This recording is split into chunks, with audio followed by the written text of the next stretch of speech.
Hi செல்லக்குட்டீஸ், எல்லாருமே எப்படி இருக்கீங்க? Warm welcome to our channel story நாங்கள் தரா.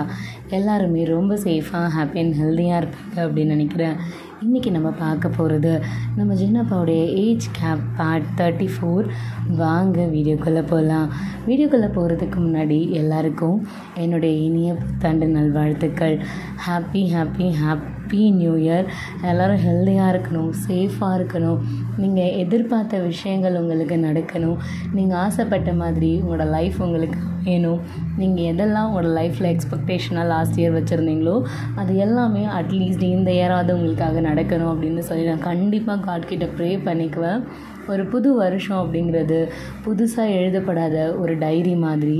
அதில் நிறைய நல்ல விஷயங்களை எழுதுறதும் இல்லை நிறைய மோசமான விஷயங்களை எழுதுறதும் நம்மளோட கையில் தான் இருக்குது. Like new diary. உங்களுக்காக ஒரு பென்னும் இருக்குது.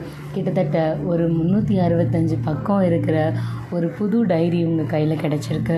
அந்த 365 பக்கம் இருக்க அந்த புது டைரியில் ஒரு பக்கமும் உங்களுக்கான பக்கமாக இருக்கணும் அப்படிங்கிறத நிச்சயமாக நான் காட்கிட்ட ப்ரே பண்ணிக்கிறேன். அந்த 365 நாளும் நல்ல நாளாக இருக்கும், அது உங்களுக்கான நாளாக இருக்கும் அப்படிங்கிறத என்னால் சொல்ல முடியாது. அந்த உறுதித்தன்மையை என்னால் உங்களுக்கு தர முடியாது அப்படிங்கிற ஒரு காரணத்தினால அதை உங்கள் கையில் நான் கொடுக்குறேன். உங்களுக்கு பிடிச்ச மாதிரி, உங்களுக்கு ஆசைப்பட்ட மாதிரி, நீங்கள் எதிர்பார்க்குற மாதிரி ஒரு பக்கத்தையும் ஃபில் பண்ணுங்கள். நிச்சயமாக இந்த இயர் உங்களுக்கான இயர். அந்த ஹோப்போட ஓட ஆரம்பிங்க. கண்டிப்பாக இந்த இயர் எல்லா இயரை விட இந்த இயர் உங்களுக்கு ஒரு சக்ஸஸ்ஃபுல்லான இயராக இருக்கணும் அப்படின்னு சொல்லி நான் நிச்சயமாக காட்கிட்ட ப்ரே பண்ணிக்கிறேன். And wish you a happy new year once again. And உங்களுக்கு என்கிட்ட ஏதாவது சொல்லணும் அப்படின்னு நினச்சிங்கன்னா மறக்காமல் சொல்லுங்கள். நானும் உங்கள் எல்லாருக்கிட்டையும் நிறைய விஷயங்கள் பேசணும் அப்படின்னு சொல்லி வெயிட் பண்ணிக்கிட்டு இருக்கேன். உங்களுக்கு என்கிட்ட அதே மாதிரி ஏதாவது பேசணும், சொல்லணும் அப்படின்னு நீங்கள் நினச்சிங்கன்னா தாராளமாக சொல்லலாம். ஆனால் இந்த ஒரே வீடியோவில் எல்லாத்தையும் சொல்கிறதுக்கு எனக்கு விருப்பம் இல்லை. கொஞ்சமாக இன்னும் நிறைய வீடியோஸ் வரப்போகுது. பேக் டு பேக் நம்ம பார்க்க தான் போகிறோம். என்னோடய லைஃப்பில் நிறைய ட்விஸ்ட் அண்ட் டர்ன்ஸ் நடந்துகிட்ருக்கு. ஸோ அது எல்லாத்தையுமே கண்டிப்பாக அவங்க கூட ஷேர் பண்ணிக்கிறேன். பிகாஸ் வெளியில் யார்கிட்ட ஷேர் பண்ணுறது, யார் எந்த அளவுக்கு என்கிட்ட ட்ரூவாக இருக்காங்க அப்படிங்கிறத என்னால் சொல்ல முடியல, அதை உறுதிப்படுத்திக்க முடியல. என்னோடய லைஃப்பில் நடந்துட்டுருக்க நிறைய நல்ல விஷயங்கள், நிறைய மோசமான விஷயங்கள், நிறைய ட்விஸ்ட் அண்ட் டர்ன்ஸ், இது எல்லாத்தையும் யார்கிட்ட சொல்கிறது அப்படிங்கிறதுல எனக்கு நிறைய குழப்பம் இருக்குது. பிகாஸ் யார் என்கிட்ட உண்மையாக இருக்காங்க, யார் என்கிட்ட ஃபேக்காக இருக்காங்க அப்படிங்கிறத என்னால் அவ்வளோ ஈஸியாக கண்டுபிடிக்க முடியல. இப்போ ரீசெண்ட் டேஸில் நிறைய நடந்துகிட்டே இருக்குது. ரொம்ப பெயின்ஃபுல்லான மொமெண்ட்ஸாகவும் இருக்குது, நிறைய ஹாப்பியான மொமெண்ட்ஸும் இருந்துகிட்ருக்கு. ஸோ யார்கிட்ட சொல்கிறது அப்படிங்கிறது தெரியாமல் நான் உங்கள் எல்லார்கிட்டே தான் அந்த விஷயத்த சொல்ல போகிறேன். ஆனால் இந்த வீடியோவில் சொல்லுவேன் அப்படிங்கிறது இல்லை, இன்னும் நிறைய இருக்குது. அப்போ பார்க்கும்போது ஒன் பை ஒன்னாக நான் சொல்கிறேன். பிகாஸ் என்னோடய எதிர்க்க இருக்கவங்க என்கிட்ட உண்மையாக இருக்காங்களா அப்படிங்கிறத கண்டுபிடிக்க முடியாத நிலமையில் என்னை யாருன்னே தெரியாது உங்ககிட்ட இந்த விஷயத்த ஷேர் பண்ணிக்கிறதுல எனக்கு எந்த ஒரு தயக்கமும் பயமும் இல்லவே இல்லை. உண்மையாகவே நமக்கு முகத்துக்கு முன்னாடி நம்மக்கிட்ட பேசிக்கிட்டு இருக்க எல்லாருமே நம்மக்கிட்ட உண்மையாக தான் இருக்காங்க அப்படிங்கிற மாதிரி எந்த ஒரு உண்மைத்தன்மையும் கிடையாது. அதில் எத்தனை பேர் நம்மக்கிட்ட ஃபேக்காக இருக்காங்க அப்படிங்கிறத நம்ம தேடி கண்டுபிடிக்கணும்னு ஆரம்பித்தோன்னா ஒருத்தர்கிட்டையும் ஒரு ஃபேக்னஸை கண்டுபிடிக்கிற மாதிரி இருக்கும். அந்த ரீசனால தான் அதை பற்றி பேசிக்காமல் யோசிக்காமல் நம்மளை யார் உண்மையாகவே தூரத்துலேருந்து நீங்கள் நல்லா இருக்கணும் அப்படின்னு சொல்லி ப்ளஸ் பண்ணுறாங்களோ அவங்கக்கிட்ட நம்ம ஷேர் பண்ணிக்கலாம். அது தப்பு இல்லைன்னு தோணுச்சு. ஆனால் அதை நான் இப்போ பேச போகிறதில்ல. இன்னும் பேக் டு பேக் நிறைய வீடியோஸ் வரப்போகுது. ஸோ அந்த வீடியோஸில் கண்டிப்பாக ஒன் பை ஒன்னாக நான் ஷேர் பண்ணுறேன். உங்களோட சஜஷன்ஸ்க்கு நிச்சயமாக நான் வெயிட்டும் பண்ணுறேன்.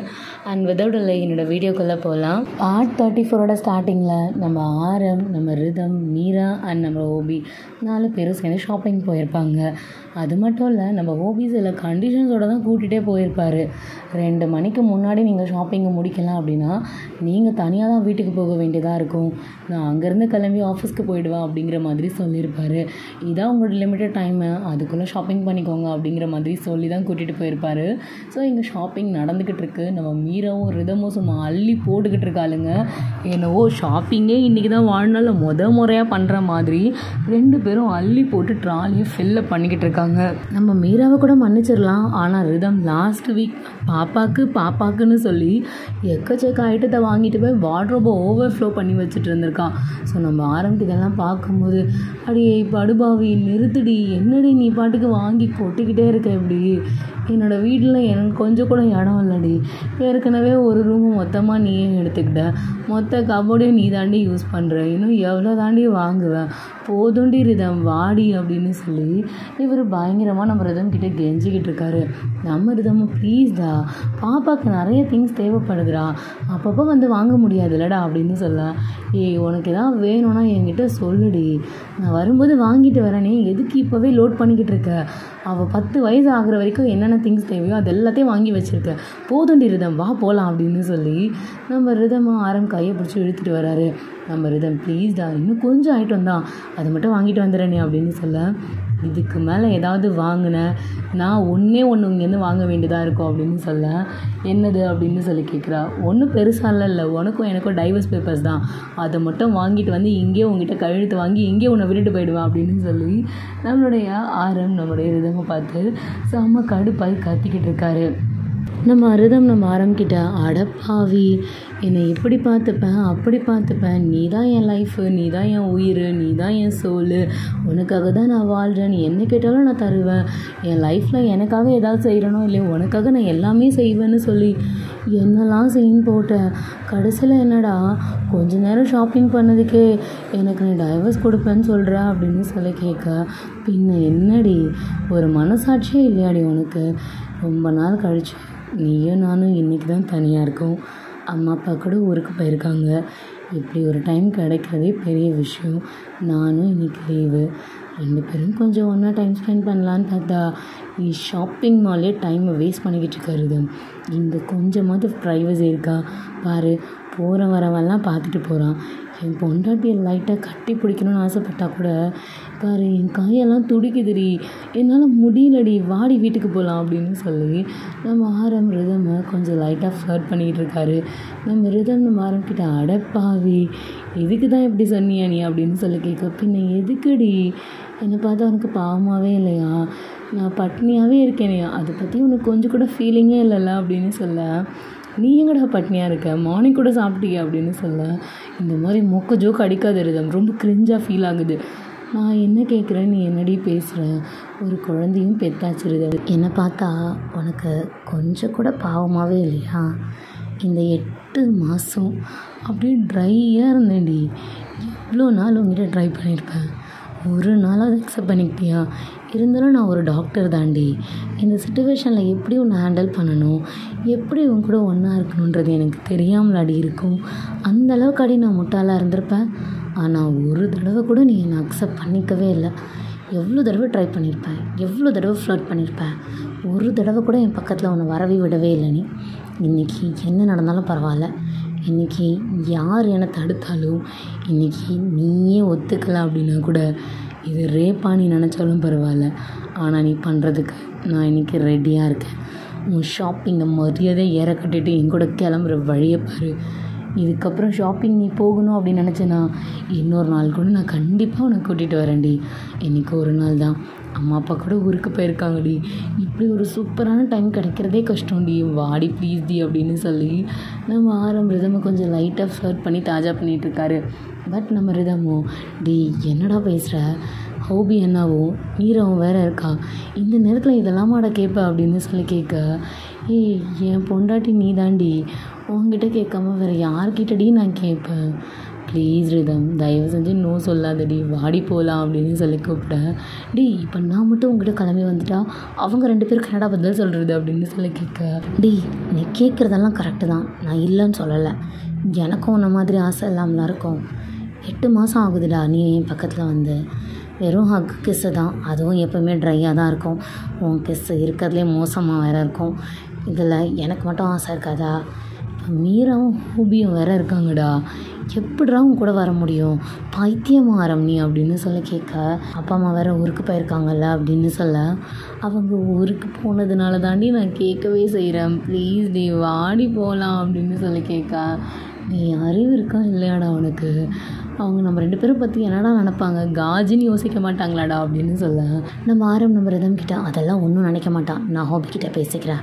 எல்லா மனுஷனுக்கும் இருக்கிற ஆசை தான். 8 மாதம் ஆகுது, மரியாதையாக கிளம்பு. இதுக்கப்புறம் 1 மணி நேரம் கூட என்னால் வெயிட் பண்ண முடியாது. இன்னும் அம்மா அப்பா வர்றதுக்கு 3 to 4 hours தான் இருக்குது. அதுக்குள்ளே கொஞ்சம் நேரமாவது ஒன்றா இருந்துக்கலாம்டி. Please D, கிளம்புடி. இன்னும் ஷாப்பிங் இன்னும் எத்தனை ஃப்ளோர் ஏறி இறங்க போகிற? கால் கையெல்லாம் வலிக்குதுடி. ஷாப்பிங் தானே வரணும், அடுத்த வாரம் நான் ஃப்ரீயாக இருப்பேன், அப்போ கூட்டிகிட்டு வரேன். சரிதா, உனக்கு என்ன வேணுமோ எல்லாத்தையும் வாங்கி கொடுக்குறேன். ஷாப்பிங் மலையே கேட்டால் கூட சரி, உனக்கு எத்தனை ஃப்ளோர் வேணுமோ நானே எழுதி வாங்கி கொடுக்குறேன்டி. ப்ளீஸ் தயவு செஞ்சு நீ கிளம்பு. இன்றைக்கி மட்டும் நீ கிளம்பல அப்படின்னா உன் டைவர்ஸ் இன்றைக்கி நிச்சயம் இங்கே நடக்கும். நான் வேறு ஏதாவது நல்ல பொண்ணாக பார்த்து கல்யாணம் பண்ணிக்குவேன் அப்படின்னு சொல்லி நம்மளுடைய ஆரம் நம்மளுடைய ரிதம் கொஞ்சம் லைட்டாக வெறுப்பேற்றுறாரு. நம்ம ரிதம் அப்படியா, சரி போ, உனக்கு எந்த பொண்ணு கிடைக்கிறாலும் நீ போய் கல்யாணம் பண்ணிக்கோ, நான் ஷாப்பிங் முடிச்சு தான் வீட்டுக்கு வருவேன் அப்படின்னு சொல்லி நம்ம ரிதம் பதிலுக்கு பழி வாங்குறா. இப்படி பழி வாங்க நம்ம ஆரம், ஐயோ பழி வாங்காத, நீ வாடி போகலாம் அப்படின்னு சொல்லி கிட்டத்தட்ட அழாதக்குரிய மனுஷன் இறங்கி வந்துட்டார். இதுக்கு மேலே அவரை பார்க்க ரிதமுக்கும் பாவமாக இருக்குது. ரிதமுக்கும் ஆசை இருக்குதான், பட் இருந்தாலும் இவங்க 2 பேரும் இருக்கிறதுனால கொஞ்சம் லைட்டாக யோசிச்சுக்கிட்டே இருக்கான். அவளுக்கு கொஞ்சம் தயக்கமாக இருக்குது. நம்மளுடைய ரிதம் நம்ம ஆரம்பிக்கிட்ட, ப்ளீஸ்டா இன்றைக்கே போயே ஆகணுமா, எல்லோரும் வீட்டில் இருக்காங்க, இன்னும் 1 வாரம் டைம் எடுத்துக்கலாமே அப்படின்னு சொல்ல, இதுக்கு மேலே 1 வாரம் இல்லை, 1 மணி நேரம் கூட நான் பொறுத்துக்க மாட்டேன், இன்றைக்கி எனக்கு வேணும் அப்படின்னு சொல்லி ரொம்ப அடமெண்ட்டாக பேசுகிறாரு நம்மளுடைய ரிதம். சரி, இப்போ அவங்க 2 பேர்கிட்ட என்னடா சொல்கிறது? காஜின்னு நினைக்க மாட்டாங்களாடா அப்படின்னு சொல்ல, அதெல்லாம் ஒன்றும் நினைக்க மாட்டாங்க, நீ வாயை முட்டு சும்மா இரு, நான் சமாளிச்சுக்கிறேன். இப்போ மீராவை என்னடா பண்ணுறது அப்படின்னு சொல்லி கேட்க, உன் ஃப்ரெண்டு தானே, நான் சமாளிச்சுக்கிறேன், அவனை என் ஃப்ரெண்டு பார்த்துக்குவான் அப்படின்னு சொல்லி நம்மளுடைய ஆரம் நம்ம ரிதம் கிட்ட, நீ வாயை மூடிட்டு சும்மாரு, பில் பண்ணியாச்சு, எல்லா திங்ஸையும் எடுத்து காரில் வைக்கிறதுக்கு அங்கே இருக்க சேல்ஸ்மேனை அனுப்பிவிடு, எல்லா திங்ஸையும் காருக்கு எடுத்துகிட்டு போக சொல்லு அப்படின்னு சொல்லி நம்மளுடைய ஆரம் நம்ம ரிதம் கிட்ட சொல்லிட்டுருக்காரு. இன்னொரு ட்ராலி இருக்குல்ல, அந்த ட்ராலியில் இருக்க எல்லா திங்ஸையும் நம்மளுடைய ஆரம் அப்படியே கொஞ்சம் 1 by 1 எடுத்து வச்சுட்டு இவர் பில் பண்ணிகிட்ருக்காரு. அந்த பக்கம் ஓபி இன்னமும் ஃபோனில் அருவியை போட்டு தள்ளிக்கிட்டு இருக்கார் மனுஷன். ஃபோனை வச்ச பாடாவே இல்லை. நம்ம ரிதம்க்கும் இதுக்கப்புறம் என்ன பண்ணுறது, இவன் பிடிச்ச முசலுக்கு 3 காலம் நிற்கிறான். ஏற்கனவே 8 மாதம் காஞ்சு போயிருக்கான். இன்றைக்கி என்னெல்லாம் பண்ண காத்திருக்கானோ, என் கால் கையெல்லாம் உடச்சிருவான் போல இருக்கே அப்படின்னு சொல்லிட்டு இவன் அங்கே ஆல்ரெடி நம்ம மீராவோட ட்ராலி இருக்கும்ல, அதை பில் பண்ணிகிட்ருக்கா. நம்ம மீராவும் அவளோட ஷாப்பிங்கை முடிச்சுட்டு அவள் கையில் இருந்த இன்னொரு ட்ராலியும் தள்ளிட்டு வந்து பில் கவுண்டருக்கு கொண்டு வரா. நம்மளோட ரிதம் கிட்ட, சரி நீ இரு, நாளை எல்லாத்தையும் எடுத்து வைக்கிறேன் அப்படின்னு சொல்லிட்டு மீரா ஒரு பக்கம் எல்லா திங்ஸையும் எடுத்து அந்த ட்ராலியிலேருந்து பில் பண்ணுறதுக்காக எடுத்து வச்சிட்ருக்கா. அங்கே நம்முடைய ஆரம் நம்மளுடைய ஹோபி பக்கத்தில் போய் நின்று முறைச்சி பார்க்குறாரு. இப்படி முறைச்சி பார்க்க நம்முடைய ஹோபி நம்ம ஆரம்பை பார்த்துட்டு, ஏன் இவன் இப்படி முறைக்கிறான், நம்ம எதுவும் பண்ணலையே இவனை அப்படிங்கிற மாதிரி நம்மளுடைய ஹோபி நம்ம ஆரம்பை பார்த்துக்கிட்டே அவர் ஃபோன் பேசிக்கிட்டு இருப்பார்ல, அதை காலை கட் பண்ணுறாரு. இரு மச்சான், கொஞ்சம் நேரம் கழிச்சு உன்னை கூப்பிட்றேன் அப்படிங்கிற மாதிரி சொல்லிவிட்டு இவர் ஃபோனை கட் பண்ணுறாரு. நம்மளுடைய ஆரம்பை பார்த்து, என்னடா ஆச்சு உனக்கு, ஏன்டா இப்படி முறைக்கிற, ஏன் இப்படி கடுகடுன்னு பார்க்குற, ஏன் மூஞ்சி ஃபுல்லாக அனல் அடிக்குது அப்படிங்கிற மாதிரி ஹோபி கேட்குறாரு.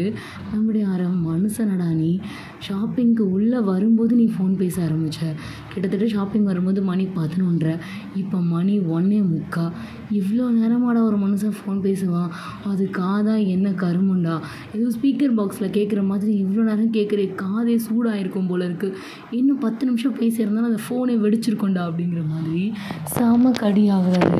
இவ்வளோ ஹோபி நம்ம ஆரம்பிக்கிட்ட, சரி சரி இப்போ தேவையில்லாமல் பொங்காத, என்ன வேணும் அதை சொல்லு அப்படின்னு சொல்லி கேட்க, எனக்கு இப்போ உன்னோட ஹெல்ப் வேணும் அப்படின்னு சொல்லி ஆரம் கேட்குறாரு.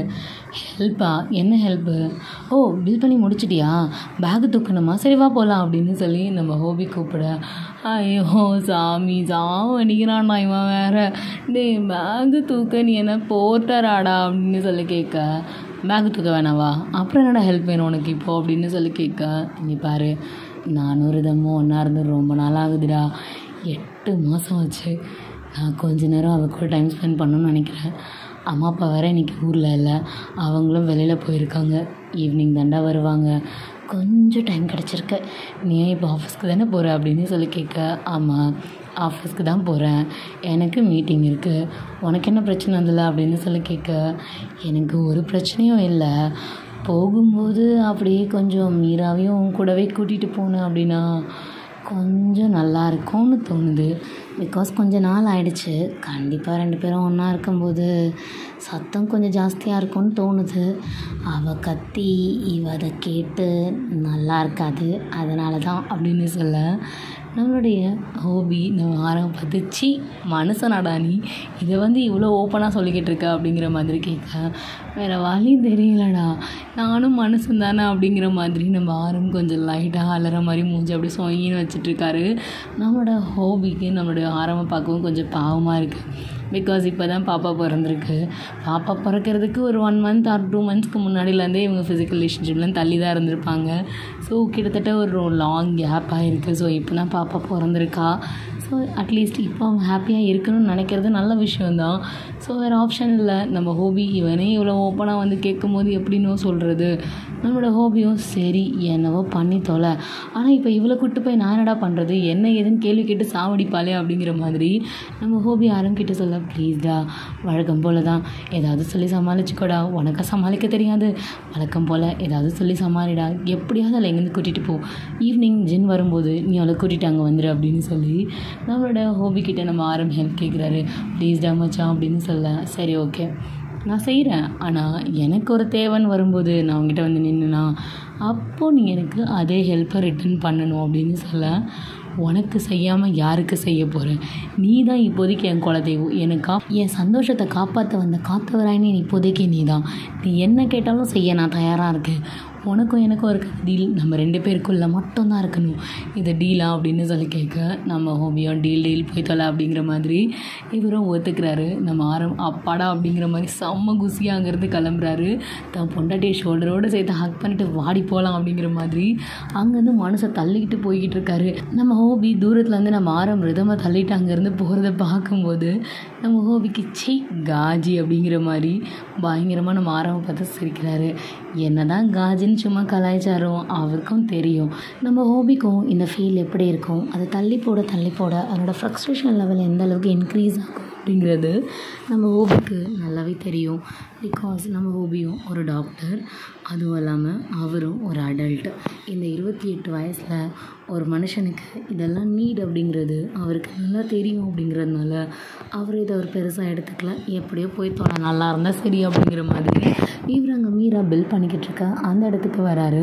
பில் கவுண்டரில் வர ஒரு ட்ராலி ஃபுல்லாக பில் பண்ணி முடிச்சுட்டா, இன்னொரு ட்ராலியை பில் பண்ணுறதுக்காக எடுத்து வச்சிட்ருக்கா. ஹோபியும் பக்கத்தில் நின்று ஹெல்ப் பண்ணுறாரு. இவருடைய ஹெல்ப் பண்ணிக்கிட்டே இருக்கும்போது நம்ம மீரா நம்ம ஹோபிக்கிட்ட என்ன ஆச்சு, ரிதமும் ஆரம்பனா உடனே கிளம்பிட்டாங்க அப்படிங்கிற மாதிரி இவ அந்த டைமில் அங்கே பக்கத்தில் ஒரு திங்ஸ் எடுக்க போயிருப்பா. அந்த டைமில் இவங்க 2 பேரும் வெளியில் போகிறத இவ தூரத்தில் பார்த்துருப்பா. இவ பார்க்குறத இவ டக்குன்னு போய் அவங்கள ஸ்டாப் பண்ண முடியல. அப்படிங்கிறதுனால இவ அங்கே பில் பண்ணிகிட்டு இருக்க திங்ஸ் எல்லாம் எடுத்து வச்சுக்கிட்டு அவள் ஹோபிக்காக வெயிட் பண்ணுறா. நம்ம ஹோபிக்கிட்ட என்ன ஆச்சு, ஏன் இவங்க 2 பேரும் நம்மளை விட்டுட்டு உடனே கிளம்பிட்டாங்க அப்படிங்கிற மாதிரி சொல்ல, ஒன்றும் இல்லை, ஆரம்புக்கு திடீர்னு ஏதோ ஃபோன் வந்துச்சான், அவனுக்கு கொஞ்சம் ஒர்க் இருக்கா, அதான் இவங்க 2 பேரும் வீட்டில் கொண்டு போய் ட்ராப் பண்ணிவிட்டு போயிடுறேன், நீ மீராவை கூட்டிகிட்டு போயிடு அப்படிங்கிற மாதிரி சொல்லிட்டு போனால், வேறு ஒன்றும் இல்லை அப்படிங்கிற மாதிரி நம்ம ஹோபி ரொம்ப கேவலமாக சமாளிக்கிறாரு. நம்ம மீராவுக்கு கொஞ்சம் லைட்டாக டவுட்டாக இருக்குது. ஏன்னா ஆரம் சொல்லாமல் போகிறது ஓகே, பட் ரிதமும் சொல்லாமல் போகிறாளே, அதனால் இவ கொஞ்சம் லைட்டாக வியர்டாக நம்ம ஹோபியை மேலேருந்து கீழே வரைக்கும் ஸ்கேன் பண்ணுறா. இவன் அப்படி ஸ்கேன் பண்ண நம்ம ஹோபி, ஏய் என்ன எதுக்கு ஸ்கேன் பண்ணுற, எனக்கும் இதுக்கும் எந்த சம்மந்தமும் கிடையாது, போனதும் உன் ஃப்ரெண்டும் உங்கள் அண்ணன் தான், அவங்கள கேளு, என்ன எதுக்கு பார்க்குற அப்படிங்கிற மாதிரி ஹோபி கொஞ்சம் லைட்டாக முறைச்ச மாதிரி பேசுகிறாரு. நம்ம மீரா என்னவோ பண்ணி தொலைங்க, ஏதோ ஃப்ராடுத்தனம் பண்ணுறீங்கன்னு மட்டும் புரியுது, ஆனால் என்ன பண்ணுறீங்கன்னு தெரியல, கண்டிப்பாக மாட்டிப்பீங்க ஒரு நாள் அப்படிங்கிற மாதிரி இவ பயங்கரமாக நம்ம ஹோபியை டார்கெட் பண்ணி பேசிகிட்டு இருக்கா. நம்மளோட ஹோபி நல்ல வேலை கண்டுபிடிக்கல, இன்னும் கொஞ்ச நேரம் ஒன்றும் நம்ம வாயிலே வளர வச்சிருவா அப்படிங்கிற மாதிரி இவரும் சைலண்ட்டாக கடகடன்னு எல்லாத்தையும் அள்ளி போட்டு பில்லை போட்டுட்ருக்காரு.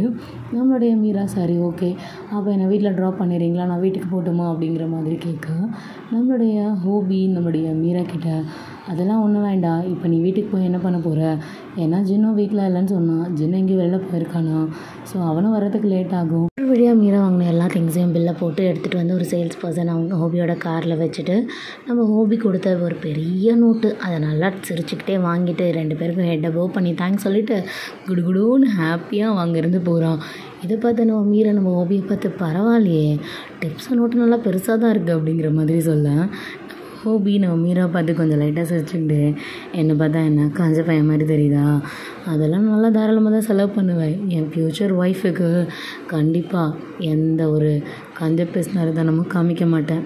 ஏன் ஷாப்பிங்கில் மட்டும் கிடையாது, எதுலேயுமே காமிக்க மாட்டேன் அப்படிங்கிற மாதிரி நம்ம ஹோபி கொஞ்சம் டபுள் மீனிங்காக பேசுகிறாரு. பேசும்போது நம்ம மீரா கொஞ்சம் லைட்டாக டாப் டு பாட்டம் டோ வரைக்கும் ஸ்கேன் பண்ணுறாரு. இப்படி ஸ்கேன் பண்ணால் நம்ம மீரா கொஞ்சம் லைட்டாக ப்ளஷ் ஆகிக்கிட்டு அப்படியே காருக்குள்ளே போய் உட்காந்து சீட் பெல்ட் போட, நம்ம ஹோபியும் உள்ளே வந்து டிரைவர் சீட்டில் உட்காந்து இவரும் சீட் பெல்ட்டை போடுறாரு. நம்மளுடைய மீரா நம்ம ஹோபிக்கிட்ட என்ன அவங்க 2 பேரும் சொல்லாமல் கொள்ளாமலே போயிட்டாங்க அப்படிங்கிற மாதிரி கேட்க, ஒன்றும் இல்லை, ஆரம்புக்கு ஏதோ இம்பார்ட்டண்ட்டான ஒர்க்கா, இவங்க 2 பேரும் இமீடியட்டாக இப்போ போகணும் அப்படிங்கிறதுனால தான் கிளம்பிட்டாங்க.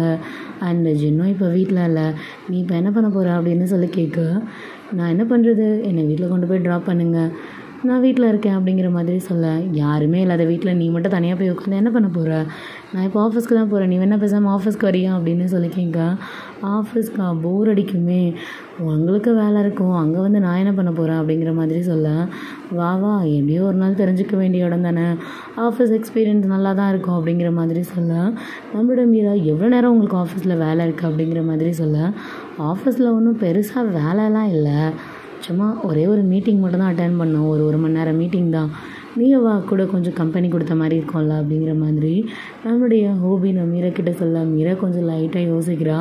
நம்மளுடைய ஹோபி நீ எவ்வளோ யோசிச்சாலும் நாங்கள் தான் கூப்பிட்டு போவோம் அப்படிங்கிற மாதிரி இவர் பாட்டுக்கு காரை ட்ரைவ் பண்ண ஆரம்பிக்கிறாரு. அவரோட ஆஃபீஸ் இருக்கா அந்த லொக்கேஷனுக்கு இவர் காரை ட்ரைவ் பண்ணி போயிட்டு, ஸோ 2 பேரும் அப்படியே காரில் போய்கிட்டே இருக்காங்க. இன்னும் ஒரு 10 to 15 minutes ஆகும் நம்ம ஹோபியோட ஆஃபீஸை ரீச் பண்ணுறதுக்கு. ஸோ இவங்க 2 பேரும் போய்கிட்டே இருக்க நம்ம மீரா கொஞ்சம் லைட்டாக பசிக்குது. ஏன்னா காலையில் சாப்பிட்டது, இப்போ ஷாப்பிங் வேறு பண்ணியிருக்காங்க, நடந்திருக்காளுங்க, நீ மேலேயும் கீழே ஏறி இறங்கியிருக்காளுங்க. ஸோ அவளுக்கு கொஞ்சம் லேசாக பசிக்குது. ஸோ அந்த பசிக்கிறதுக்கு வேறு என்ன பண்ணுறது, ஹோபிக்கிட்ட கேட்டுடலாம், வேறு வழி இல்லை அப்படிங்கிற மாதிரி இவ டக்கு நம்ம ஹோபியை திரும்பி எதுவும் கேட்கல, அப்படி கம்முன்னு பார்த்துக்கிட்டே இருக்கா. இது இப்படி பார்த்துக்கிட்டே இருக்க நம்ம ஹோபி கொஞ்சம் நேரம் கழித்து அதை ரெகனைஸ் பண்ணுறாரு. என்னாச்சு, ஏன் இப்போ என்ன ஒரு மாதிரியாக பார்த்துக்கிட்டே இருக்கா அப்படின்னு சொல்லி கேட்க, ஒரு மாதிரியெல்லாம் ஒன்றும் பார்க்கல, கொஞ்சம் லைட்டாக பசிக்கிற மாதிரி இருக்குது, அதனால தான் பார்த்தேன் அப்படிங்கிற மாதிரி சொல்ல, நம்மளோட ஹோபி பசிக்குதா அப்படிங்கிற மாதிரி கேட்குறாரு.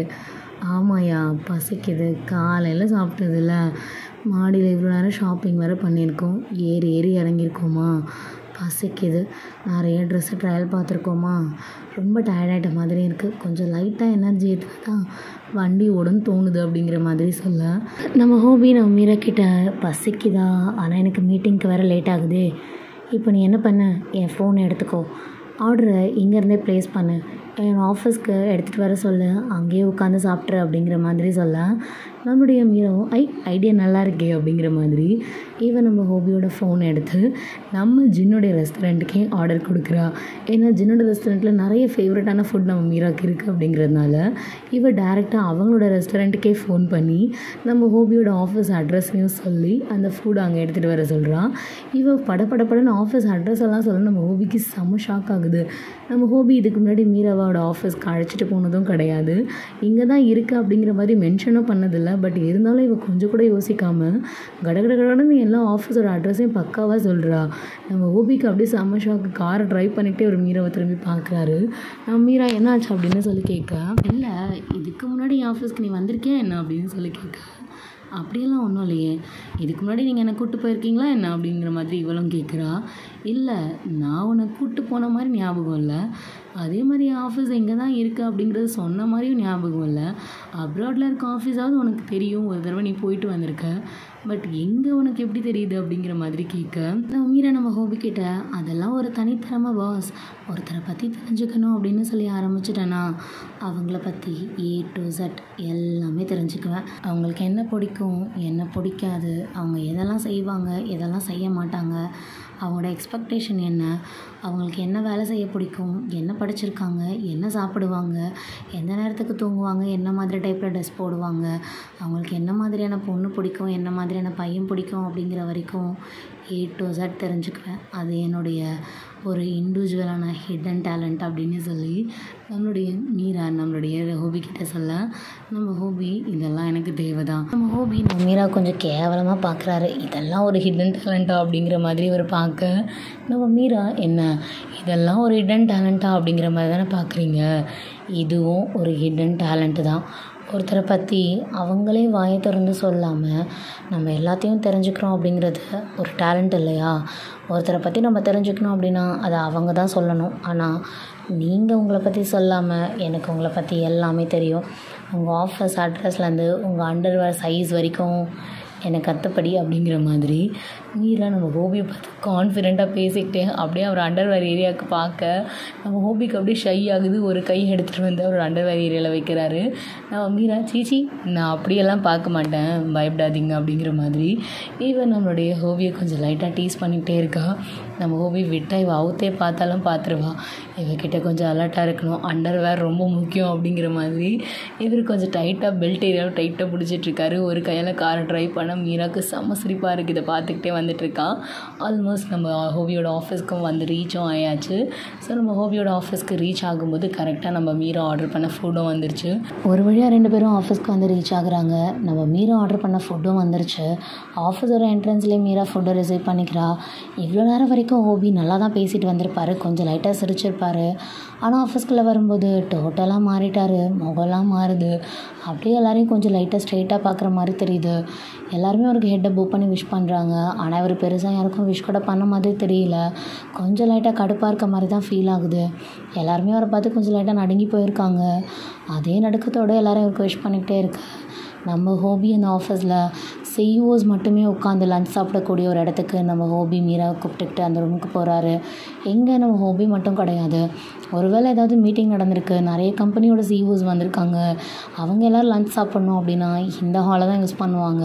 அதே ஹாலுக்கு தான் இப்போ நம்ம ஹோபி மீராவை கூப்பிட்டுக்கிட்டு போகிறாரு. எல்லாருமே உள்ளே போக நம்ம ஹோபியை பார்த்தோன்னே கொஞ்சம் லைட்டாக ஐயோப்பா இவர் வேற உள்ளே வந்துட்டாரா. எங்கள் ஹோபி அப்படியே ரூம்குள்ளே போய் கதவை சாத்துறாரு. அங்கே இருக்க எம்ப்ளாயீஸ் எல்லாம் இப்போ தான் கொஞ்சம் லைட்டாக ரிலாக்ஸ் ஆகிட்டு உட்காந்து வேலையை பார்க்க ஆரம்பிக்கிறாங்க. நம்ம ஹோபி உள்ளே போகிறாரு. நம்ம மீரா இது நோட்டீஸ் பண்ணியிருப்பா. ஏன்னா காரில் இருந்து வரும்போது வந்த ஹோபிக்கும் ஆஃபீஸ்க்குள்ளே வந்த ஹோபிக்கும் நிறைய வித்தியாசம் இருக்குது. இவளாலே அந்த ஹீட்டை ஃபீல் பண்ண முடியுது. அப்படிங்கிறதுனால இவன் நம்ம ஹோபியை கொஞ்சம் ஸ்ட்ரெயிட்டாக பார்க்குறா. நம்மளோட ஹோபி உள்ளே வந்துட்டு மறுபடியும் ஃபேஸை நார்மலாக வச்சுருக்காரு. அவரோட ஓவர் கோட்டை மட்டும் ரிமூவ் பண்ணி அங்கே இருக்க ஒரு சீட்டில் வைக்கிறாரு. இன்னும் மீட்டிங் ஸ்டார்ட் பண்ண 15 மினிட்ஸ் இருக்குது. அவரோட லேப்டாப் பேக் கையில் இருக்குது, ஃபைல்ஸ் இருக்குது. எல்லாத்தையும் பக்கத்தில் வச்சுட்டு லேப்டாப் ஓப்பன் பண்ணி ஃபைல்ஸ் மீட்டிங்க்கு தேவையானது எல்லாத்தையும் ரெடி பண்ணிகிட்ருக்காரு. பக்கத்தில் அப்படியே மீராவை பார்க்குறாரு. நீ உட்காந்து சாப்பிடு, நீ சாப்பிட்டு முடிச்சுட்டு மீட்டிங் நடக்கிற இடத்துக்கு வரியா அப்படிங்கிற மாதிரி சொல்ல நம்மளுடைய மீரா ஹோபி கிட்ட நான் உங்களுக்கும் சேர்த்து தான் சாப்பாடு ஆர்டர் பண்ணியிருக்கேன். கிட்டத்தட்ட டைம் 2:30, மீட்டிங் போனீங்கன்னா எவ்வளோ நேரம் ஆகும்னு தெரியாது, எவ்வளோ நேரம் ஆக போகுது, 2 வாய் தானே, சீக்கிரம் சாப்பிட்ருங்க அப்படிங்கிற மாதிரி இவனோட ஹோபிக்கும் சேர்த்து ஃபுட் ஆர்டர் பண்ணியிருக்கா. பட் ஹோபி எனக்காக நீ ஏன் ஆர்டர் பண்ணேன், நான் உங்ககிட்ட கேட்டேன், நான் இப்போது எனக்கு மீட்டிங்க்கு வேறு லேட் ஆகுது, இப்போ உட்காந்து என்னால் சாப்பிடலாம் முடியாது, இன்னும் 15 மினிட்ஸ் தான் இருக்குது அப்படிங்கிற மாதிரி சொல்ல நம்மளுடைய மீரா இந்த 15 மினிட்ஸ் இருக்குது, இன்னும் 5 மினிட்ஸில் நீங்கள் சாப்பிட்டு முடிச்சிடலாம், எவ்வளோ நேரம் ஆக போகுது அப்படிங்கிற மாதிரி எல்லா ஃபுட் பார்சல்ஸும் பிரித்து நம்ம ஹோபிக்கு எடுத்து சர்வ் பண்ணுறா. சாப்பிடுங்க ஹோபி, மார்னிங் சாப்பிட்டது எவ்வளோ நேரம் நீங்கள் அங்கே ஷாப்பிங் மாலில் வேறு இருந்தீங்க, மீட்டிங் அட்டென்ட் பண்ண போனால் வயிறு காஞ்சிரும், அதுக்கப்புறம் பசி வந்துச்சுன்னா கோவம் அதிகமாக வரும், ஸோ ஒழுங்காக சாப்பிட்டு போய் மீட்டிங் அட்டென்ட் பண்ணுங்கள் அப்படிங்கிற மாதிரி நம்ம மீராவே எல்லா ஃபுட் பார்சல்ஸையும் பிரித்து நம்ம ஹோபி கொடுக்குறான். நம்ம ஹோபி நம்ம மீரா கிட்ட எனக்கு அதெல்லாம் எதுவும் வேண்டாம், நீ முதல்ல சாப்பிடு அப்படிங்கிற மாதிரி இவர் வேண்டாம்னு சொல்லி ஹெசிடேட் பண்ண நம்மளுடைய மீரா அதெல்லாம் முடியாது, கண்டிப்பாக சாப்பிட்டு தான் ஆகணும், ஏற்கனவே கடுகடுன்னு இருக்கவங்க மூஞ்சு, சாப்பிடாமல் பசியோடு போனீங்கன்னா இன்னும் கடுப்பாக இருக்கும், ப்ளீஸ் சாப்பிட்டு போங்க கொஞ்சம் தான் அப்படிங்கிற மாதிரி நம்மளுடைய மீரா நம்ம ஹோபியை கொஞ்சம் லைட்டாக சமாதானப்படுத்தி சாப்பிட்றதுக்கு ஒத்துக்க வைக்கிறா. நீங்கள் சாப்பிட வேணாம், நானே ஃபீட் பண்ணுறேன், உங்கள் வேலையை நீங்கள் பாருங்கள், அப்படியே ஒரு பக்கம் வாயில் சவைச்சிக்கிட்டே வேலையை பாருங்களேன், எவ்வளோ நேரம் ஆகிட போகுதுன்னு சொல்லி நம்மளுடைய ஹோபிக்கு ஃபீட் பண்ணுறா. நம்ம ஹோபி நீ எனக்கு ஃபீட் பண்ணு, ஆனால் என் ட்ரெஸ்ஸை ஸ்பாயில் பண்ணிடாத அப்படிங்கிற மாதிரி சொல்ல நம்மளுடைய மீரா அதெல்லாம் பண்ண மாட்டேன், இந்த மீட்டிங் முக்கியம்னு எனக்கும் நல்லா தெரியும் அப்படிங்கிற மாதிரி ரொம்ப சேஃபாக கையில் ஒரு டிஷ்யூ பேப்பரை பிடிச்சிக்கிட்டு நம்ம ஹோபிக்கு ஃபீட் பண்ணுறான். நம்ம ஹோபி ஃபைல்ஸை ரெடி பண்ணுறது ஸ்டாப் பண்ணிவிட்டு இவன் மீராவோட ஐஸையே பார்த்துக்கிட்டே இருக்காரு. மீராவும் அப்படி தான், அந்த ஹை கான்டாக்டை கொஞ்சம் கூட ஸ்ப்ளிட் பண்ணவே இல்லை, கையில் கீழே ஃபுட் பார்சலை வச்சுக்கிட்டு அப்படியே ஃபீட் பண்ணிக்கிட்டு அவரோட கண்ணையே பார்த்துக்கிட்டே இருக்கா. ஹோபிக்கு இப்போ தான் ஃபைல் ரெடி பண்ணணும், மீட்டிங் இருக்குது அப்படிங்கிறதே சுத்தமாக மறந்துருச்சு. இவள் ஃபீட் பண்ணும்போது அவளோட கண்ணையே பார்த்துக்கிட்டே இருக்காரு. அந்த ஐ கான்டாக்டை கொஞ்சம் கூட கட் பண்ணணும்னு அவருக்கு தோணவே இல்லை. இவள் ஒரு வாய் ஃபீட் பண்ணும்போது ரொம்ப பொறுமையாக அவருடைய லிப்ஸ் கிட்ட கொண்டு போய் ரொம்ப ஸ்வீட்டாக ஃபீட் பண்ணுறா. அப்பப்போ அந்த லிப்ஸையும் அப்படியே கொஞ்சம் லைட்டாக வைப் பண்ணுறா. அவளோட லிப்ஸில் ஒட்டிகிட்ருக்க அந்த ஃபுட் பார்ட்டிகல்ஸை அவளோட ஃபிங்கர்ஸால் அப்படியே கொஞ்சம் லைட்டாக ரிமூவ் பண்ணுறா. நம்ம ஹோபிக்கு இதெல்லாம் வேறு மாதிரி ஒரு ஃபீல் கொடுக்குது. இதுக்கு முன்னாடி ஹோபிக்கு ஃபீட் பண்ணது அப்படின்னு பார்த்தா நம்மளுடைய ஜுவானா, அவங்களுடைய அம்மா, அவங்களோட பாட்டி, இவங்கள தவிர பெருசாக யாரும் ஹோபிக்கெலாம் ஃபீட் பண்ண மாட்டாங்க. பட் இப்போது இவ ரொம்ப கேரிங்காக, சாப்பிடாமல் போனால் பசி வந்துடும், பசி வந்தால் கோவம் வரும், சாப்பிட்டுட்டு போங்க அப்படின்னு சொல்லி இவ்வளோ சேஃபாக பார்த்து ஃபீட் பண்ணுறதை பார்க்கும்போது அவருக்கு ரொம்ப வியர்டாக இருக்குது. அப்படியே கொஞ்சம் டிஃப்ரெண்ட்டான ஒரு சென்சேஷனாக இருக்குது. அப்படியே கொஞ்சம் லைட்டாக ஹார்ட்லாம் எக்ஸ்ப்ளோர்ட் ஆகிற மாதிரி இருக்குது. கொஞ்சம் வேகமோட ஹார்ட் பீட் பண்ணுது. ஸோ இவளும் அவருக்காக ஃபுட்டை ஃபீட் பண்ணிக்கிட்டே இருக்கா. ஐ கான்டாக்டை கொஞ்சம் கூட கட் பண்ணல. 2 பேரும் அப்படியே ஒருத்தர் கண்ணை ஒருத்தர் பார்த்துக்கிட்டே இருக்காங்க. நம்முடைய மீரா அவரோட கண், அது கீழே அப்படியே லிப்ஸு, அந்த கண்ணு லிப்ஸுன்னு சொல்லி மாற்றி அதை மட்டுமே பார்த்துக்கிட்டு இருக்கா. நம்ம ஹோபியும் அப்படி தான். இவர் அவரோட கண், அவள் கையில் கொண்டு வர அந்த கை, அதை மட்டும் தான் பார்த்துக்கிட்டே இருக்கார். நம்ம ஹோபி ஒரு கட்டத்தில் டக்குன்னு மீராவோட கையை பிடிச்சிடுறாரு. ஏன் உனக்கு எம்எல்ஏ இப்படி ஒரு கேர் சடனாக எங்கேருந்து வந்துச்சு? எப்பவுமே நீ நானும் சண்டை தானே போட்டுட்ருந்தோம். எனக்கு மீட்டிங் இருக்குது, பசிக்கும், கோவம் வரும் அப்படின்னு சொல்லி யோசிச்சு நீ ஃபீட் பண்ணுற அளவுக்கு நீயும் நானும் அவ்வளோ ஒத்துமையாயிட்டோமா என்ன அப்படின்னு சொல்லி கேட்க, நம்முடைய மீரா நீயும் நானும் ஒத்துமையாயிட்டோமான்னு எனக்கு தெரியல, ஆனால் ஏதோ எனக்கும் தோணுது, உனக்கு பசிக்கும், உனக்கு பசி வந்தால் கோவம் வரும்னு தோணுச்சு, அதனால தான் அப்படிங்கிற மாதிரி கொஞ்சம் லைட்டாக திக்கி பேசுகிறா. நம்மளுடைய ஹோபி நம்ம மீரா ஃபுட்டை ஃபீட் பண்ண வரதுக்காக அப்படியே கொஞ்சம் லைட்டாக கையை கொண்டு வந்து அவளோட லிப்ஸ் கிட்ட டச் பண்ணுறா. இவள் ஸ்பூனில் தான் ஃபீட் பண்ணிக்கிட்டு இருப்பா. இவன் அப்படி ஃபோனில் ஃபீட் பண்ணிக்கிட்டே இருக்கும்போது டக்குன்னு அவளை பிடிச்சி இழுத்து அவளோட லேப்ஸில் உட்கார வச்சுக்கிறாரு. லேப்ஸில் உட்கார வச்சது மட்டும் இல்லை, அந்த கையை அப்படியே அந்த ஃபுட் பார்சலோடு சேர்த்து வாங்கி பக்கத்தில் டேபிளில் வச்சுட்டு அவருடைய நெக்கு கிட்ட போயிட்டு கொஞ்சம் லைட்டாக இழுத்து ப்ரீத் பண்ணுறாரு. உன் மேலே இருந்து வர ஸ்மெல் நல்லா இருக்குடி, என்னால் அதை ஃபீல் பண்ண முடியுது, பயங்கரமான வாசனை, அப்படியே என் ஹார்ட் எக்ஸ்ப்ளோர்ட் ஆகிற மாதிரி இருக்கு, நீயும் நானும் எப்போ அவ்வளோ ஒத்துமையானோம் அப்படின்னு சொல்லி அவளுடைய அந்த ஹிப் கிட்ட அவளோட வெயிஸ்ட்டை அப்படியே கொஞ்சம் லைட்டாக லாக் பண்ண மாதிரி தைஸ்க்கு மேலே அப்படியே கொஞ்சம் இழுத்து டைட்டாக பிடிச்சிக்கிறாரு. ஒரு கை அவளுடைய வெயிஸ்ட்டை லாக் பண்ண மாதிரி இருக்குது, இன்னொரு கை அவளுடைய கைக்கிட்ட அப்படியே கொஞ்சம் டைட்டாக லாக் பண்ண மாதிரி இருக்குது. அவளுக்கே கொஞ்சம் ஒரு மாதிரி வித்தியாசமாக சென்சைட் ஆகுது. நம்ம ஹோபியோடைய அந்த மூச்சு காற்று, அந்த ப்ரீத் அப்படியே அவளுடைய நெக்கில் அப்படியே சூடாக படுது. அந்த ஃபார்மான அந்த ஃபீல் அவளோட பாடி ஃபுல்லாக அப்படியே கூஸ்பம் ஆகுது. அவளுக்கும் சேம் அதே அந்த டிஃப்ரெண்டான சென்சேஷன். அவளால் அதை ஃபீல் பண்ண முடியுது, ஆனால் அதை எக்ஸ்ப்ரெஸ் பண்ண முடியல. அப்படியே ஒரு மாதிரி ஷை ஆகுறா. அந்த ப்ளஷில் அப்படியே தலையை கீழே குனிஞ்சிக்கிறா. மீரா நம்ம ஹோபிக்கிட்ட, என்னை விடுங்க ஹோபி, என்ன பண்ணுறீங்க, யாராவது வரப்போகிறாங்க அப்படின்னு சொல்லி கொஞ்சம் லேசாக நம்ம ஹோபிக்கிட்ட அந்த நழுவை பார்க்குறா. பட் அவர் இன்னமும் டைட்டாக அப்படியே இருக்க பிடிக்கிறாரு. ப்ளீஸ் ஹோபி விடுங்க, என்ன பண்ணுறீங்க, யாராவது உள்ளே வந்துட போகிறாங்க அப்படின்னு சொல்லி நம்மளோட ஹோபிக்கிட்டேருந்து கொஞ்சம் லைட்டாக நழுவை பார்க்குறா. நம்ம ஹோபி, இந்த ரூம் என்னோடய ப்ரைவேட்டான place, this is my own place, இங்கே யாரும் வர முடியாது, வித்தவுட் மை நாலேஜ் யாருக்குமே இங்கே வரதுக்கு பர்மிஷன் கிடையாது, இங்கே நீயும் நானும் ஒன்றாவே, உனக்கு புரியும்னு நினைக்கிறேன், ஒன்றாவே இருந்தாலும் இதுக்குள்ளே என் பெர்மிஷன் இல்லாமல் யாரும் வர முடியாது, புரியுதா உனக்கு அப்படின்னு சொல்லி அவளுடைய அந்த கை அவர்கிட்ட லாக் பண்ணியிருப்பார்ல, ஸோ அந்த கையில் ரொம்ப ஸ்வீட்டாக கிஸ் கொடுக்குறாரு. அந்த கையில் ஒரு மோல் இருக்குது, அந்த மோலில் அப்படியே பச்சக்குன்னு ஒரு முத்தம் கொடுக்குறாரு. அப்படியே அவர் லிப்ஸ் அதில் டச் பண்ணும்போது அவளோட பாடி அப்படியே மூவ் ஆன் ஆகுது. அப்படியே அவளுக்கு மூவ் ஆன் ஆக ஆரம்பிக்கும் போது நம்மளுடைய மீரா கிட்ட, நான் உங்ககிட்ட நிறைய விஷயம் பேசணும் அப்படின்னு சொல்லி வெயிட் பண்ணிகிட்ருக்கேன், கரெக்டான டைம் கிடைக்கல, இப்போவும் பேசணும்னு தோணுது, ஆனால் இப்போவும் டைம் கரெக்டாக இல்லை, இன்னும் கொஞ்சம் நேரத்தில் மீட்டிங் வேறு இருக்குது, என் பாடி வேறு ஹைப் ஆகுது. என்னால் முடியல. எவ்வளோ தான் ஒரு மனுஷன் கண்ட்ரோலாக இருக்கிறது அப்படின்னு சொல்லி நம்மளோட ஹோபி நம்ம மீரா கிட்ட பேசும்போது அவளோட பாடி கொஞ்சம் லைட்டாக டைட் ஆகுது, கொஞ்சம் ஹார்ட் ஆகுற மாதிரி அவளுக்கு ஃபீல் ஆகுது. பிகாஸ் அந்த லேப்ஸில் தான் உட்காந்துருப்பா. ஸோ அவளுடைய எல்லா பாடியும் பார்ட்ஸையும் அவளால் ஃபீல் பண்ண முடியுது. இவர் ஹார்ட் ஆகுறது அவளுக்கு புரியுது. ஸோ டக்குன்னு கொஞ்சம் லைட்டாக கையை பிரேக் பண்ணிவிட்டு டப்புனி வாங்கேருந்து எழுந்திரிச்சு ஓடுறா. நம்மளோட ஹோபி சட்டுன்னு அவளை பிடிச்சி இழுத்து அப்படியே உடம்போட சேர்த்து ஹக் பண்ணுறா. அவளோட செஸ்ட் அப்படியே ஹோபியோட பாடியோட சேர்ந்து ஸ்மாஷ் ஆகுது. ஸோ அவளோட செஸ்ட் அவளோட பிடிச்சி இழுத்த வேகத்துக்கு நம்ம ஹோபியோட பாடி கூட சேர்ந்து அப்படியே கொஞ்சம் லைட்டாக ஸ்மாஷ் ஆகுது. உடம்பு ஃபுல்லாக அப்படியே புல்லரிக்க ஆரம்பிக்குது. அந்த கோஸ்பம் மொமெண்ட்ஸை சொல்லவே முடியல. செம்ம சென்சேஷன். எனக்கு என்னவோ பண்ணுது, ப்ளீஸ் என்னை விட ஹோபி அப்படின்னு சொல்லி இவள் கொஞ்சம் லைட்டாக பிடிச்சி தள்ளி விட ட்ரை பண்ணுறா. பட் ஹோபியோ விடுற மாதிரி இல்லை. இவள் ஆல்ரெடி கொஞ்சம் டவுனானதாக இருக்கா. அப்படிங்கிறதுனால நம்ம கொஞ்சம் ஹோபி லேசாக நிமிர்ந்து உட்காந்து அவளோட லிப்ஸை கொஞ்சம் ரீச் பண்ணி அப்படியே கொஞ்சம் லைட்டாக ஸ்மாஷியாக கிஸ் பண்ண ஆரம்பிக்கிறாரு. கொஞ்சம் பேஷனேட்டாக, கொஞ்சம் அக்ரெசிவாக, கொஞ்சம் லவ், நிறைய லஸ்ட்டோட சேர்த்து கிஸ் பண்ணுறாரு. நம்மளோட மீராவால் அதை ஹெசிடேட் பண்ணவே முடியல. நம்ம ஹோபியோட கிஸ்லேருந்து அவளை பிரேக் பண்ணுறதுக்கு அவளுக்கும் மனசு இல்லை. ஸோ எப்படியே கண்டினியூவாக ஒரு 2 minutes அன்பிரேக்கபிளாக கிஸ் பண்ணிக்கிட்டே இருக்காரு. ஆஃப்டர் 2 minutes 2 பேராலுமே பிரேக் பண்ண முடியல. நம்ம மீரா நம்ம நித்தியோட ஷோல்டரில் கொஞ்சம் அப்படியே டபால்னு அடிக்கிறா. அடிச்சுட்டு ஹோபியை கொஞ்சம் பின்னாடி பிடிச்சி தள்ளிட்டு கொஞ்சம் லைட்டாக முன்னாடி எழுந்துருச்சு. பா ஹோபி என்ன பண்ணுறீங்க? மூச்சை விட முடியல, மூச்சு வாங்குது. ஹோபி என்ன பண்ணுறீங்க?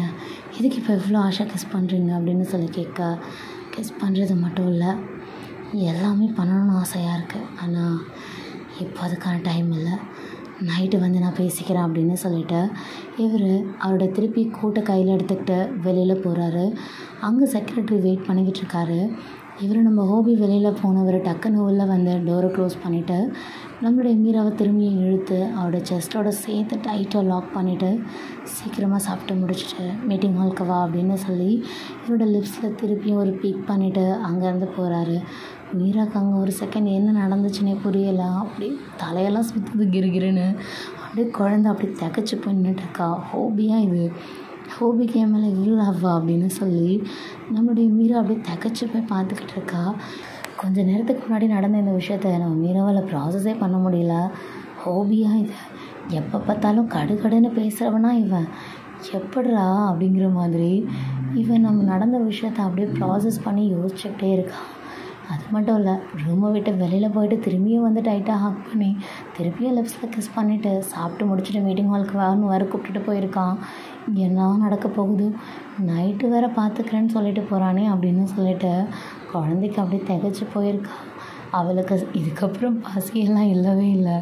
இருந்த பசியெல்லாம் ஓடி போச்சு. இப்போ பசி மட்டும் இல்லை, பயம்தான் அதிகமாக இருக்குது.